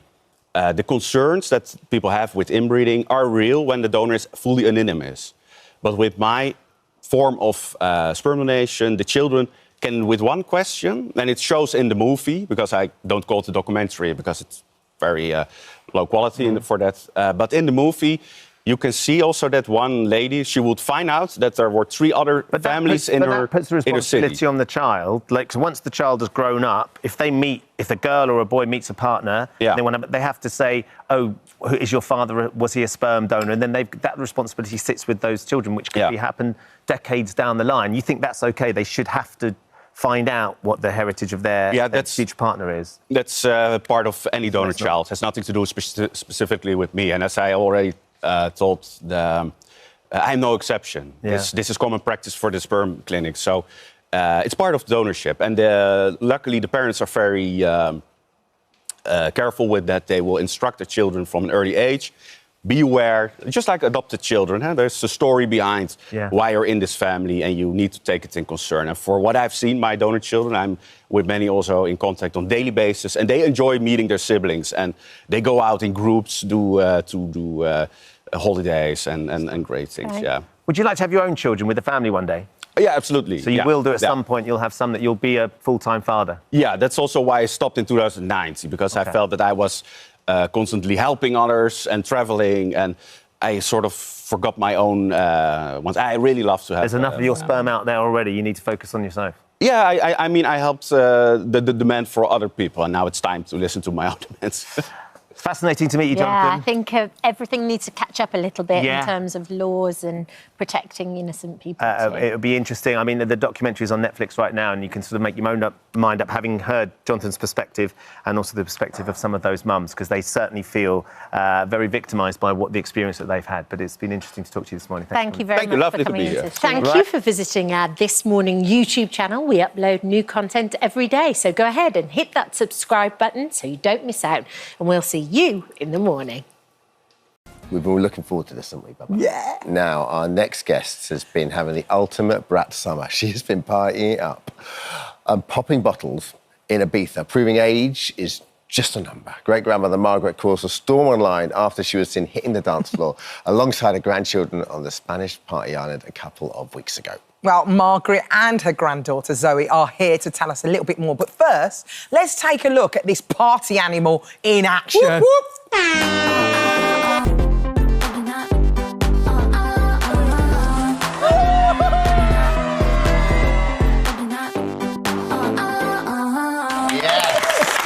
I'm going to put my glasses on. I'm going to get down an Ibiza. Yes! Oh, Margaret, honestly, it's just an absolute pleasure watching you. Look at her. Look at her. She's up for a laugh, isn't she? So, have you always loved dancing, Margaret? Yes. So always through the years, just, like when you were a teenager and stuff, you used to dance and... Well, yeah. I keep myself busy and all the time. But put the music on and then dance with the music. Hey, the first thing we've noticed, you've got good knees, haven't you? Oh, yes. You're jumping up and down. Those knees are really good knees. I know. I'm jumping up and down with you. So, Margaret, were you expecting to go viral? Do you even know what viral means? I mean, is it, I mean, what was it like when you saw the clip going out on all the computers and the phones and the social media? Has it been crazy? It was amazing. I didn't expect it. No. I really didn't, because I blame Wayne for this. I blame him as well. I blame him as well. I mean, we can blame him. You've only just started travelling, haven't you, Margaret? That's right, When was it? It's 8 years ago you started. You went. Where did you go? We went to Thailand. Yeah. The first holiday. How come you've never travelled before? Why did you wait until you were 76? Well, I had 6 children and I had them to bring up and all that, so it's hard work, and I had to work myself as well. So you've been working all your life, you've got your passport, you started travelling 8 years ago, no looking back? And that's the first holiday abroad with Zoe and Mark, yes. So Zoe, give us some background to this. So not many people take their grands on holiday with them, so where do we start? Right, so Thailand, we want to take her to Thailand because we were going for Christmas, weren't we? Yes. And she's just so fun. Yeah. She's just so fun. Everyone wants to be around her, don't they? What was it like in Ibiza? Because I heard that all the young women, they wanted to take photos with her. It was... It was crazy. So we went to Ocean Beach, and when you take pictures of all the gorgeous girls, oh no, they were coming over. Nana, can I have a selfie? And so it's a story that you went out one night and you didn't take her, and she was so livid. Oh, she was fuming. So We were going to What, you got upset because you didn't go out? Oh, yes. We were going to Ushuaia, and I thought, I can't take my nan to Ushuaia. I just can't take her. So I said to her, look, Nanny, you'll have to stay in the villa. We're going to Ushuaia. Well, I'm coming. I said, you can't. And I didn't take her, and she was fuming. So the next day. But on the last day, on the Sunday, I said to Mark, do you know what? I don't want to have no regrets. Let's take her to Ushuaia, because she loved it at Ocean and she got so much attention. Yeah. Took her to Ushuaia, the same. She was stood in the middle dancing, everyone's like, Nana. Oh, I love it. And you knew that she was going to capture the hearts of the nation, because she's been a star all your life, hasn't she? Yeah, she's my everything. So when Margaret started dancing at Ocean Beach, was that did sort of like a crowd sort of start to form, or like what were you thinking? Could you see all eyes like? Is that champagne there? Oh yeah. You're just chucking it around. Yeah. You look like one of the young ones. You do. You look incredible. Well, do you know we used to stay up till 3 o'clock in the morning drinking? You didn't. We did. Oh my goodness. And do you know, honestly, we in Thailand, I was on a motorbike. Yeah. And Zoe and Mark and Layla, they were in a taxi behind, and I had this big helmet on. I looked like somebody out of space. Yeah. And I kept going like this to keep it on. And do you think you're inspiring other older people now to live their life to the fullest? Well, while we're on the other one, Ibiza. Yeah. There's a bloke on his motorbike, and he's coming up our path, and I said to him, you can't come up here, this is our apartment. He says, no, I live there, and it's like a side door where you could go, and I didn't know that. Yeah. And I says, oh, well, excuse me. So I got on his motorbike. He drove me up, and then I said, I want to go to your door. So he took me up into his door. Yeah. And he says, you can't get off yet because the exhaust was hot. Yeah. You know? So what happened? His wife came out and she got a stool, put it down, and she helped me off. Otherwise, you're burning yourself. Well, listen, let's speak to the architect of all of this. The reason it went viral. We've got Wayne Lineker right now with us, who's down the line, I think, from Dubai. Wayne, how are we doing, guys? How's it going? Thanks Morning, for joining Wayne. us. Oh, Wayne, so good to see you. When did you first notice Margaret partying like a rock star? Well, I was on my table, which is about 2 beds away or tables away from Margaret's, and I saw everybody making a commotion, and I think it was their granddaughter or somebody came to my table and said, Margaret wants to meet you. And so I was over like a flash, and yeah, she was just so much fun, you know, so much energy. You know, there's a picture. She gave me a little kissing one as well. Oh, love it. Look at her. You've got your leg up and everything. Tell me something, Wayne. Do you think you're going to get more older people coming to Ocean Beach now?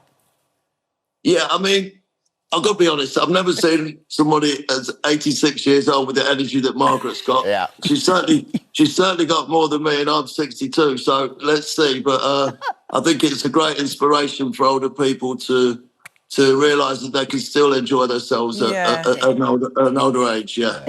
Oh, well, thank you for joining us. Enjoy your time in Dubai, darling. Bye. See you later. Right, Margaret, don't forget WhatsApp me, babe. Don't forget me coming next year. I'll be waiting for you, babe. Yeah.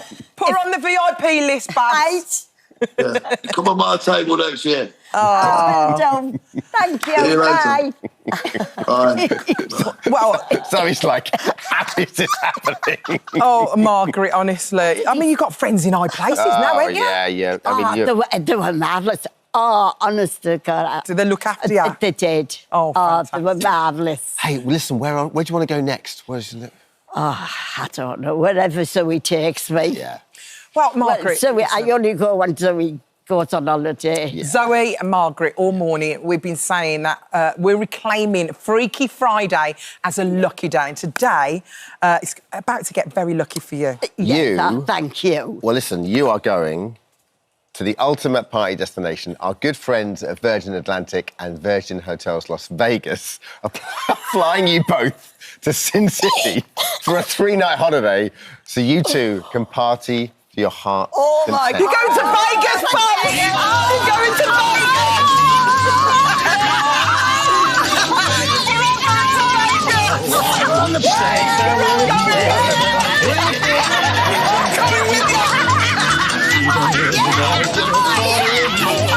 Dermot's coming!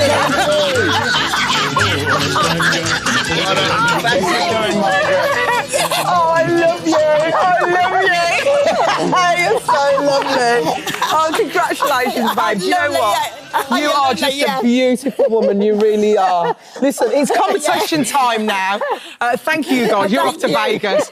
It's competition, and thank you to our lovely friends at Virgin for doing that. So lovely. Really And thank you for including me and Dermot as well. Thank you so much. Hi, everyone. Just wanted to say thank you for visiting our This Morning YouTube channel. Now, listen, we upload new content every day. So go ahead and hit that subscribe button so you don't miss out. And we'll see you in the morning.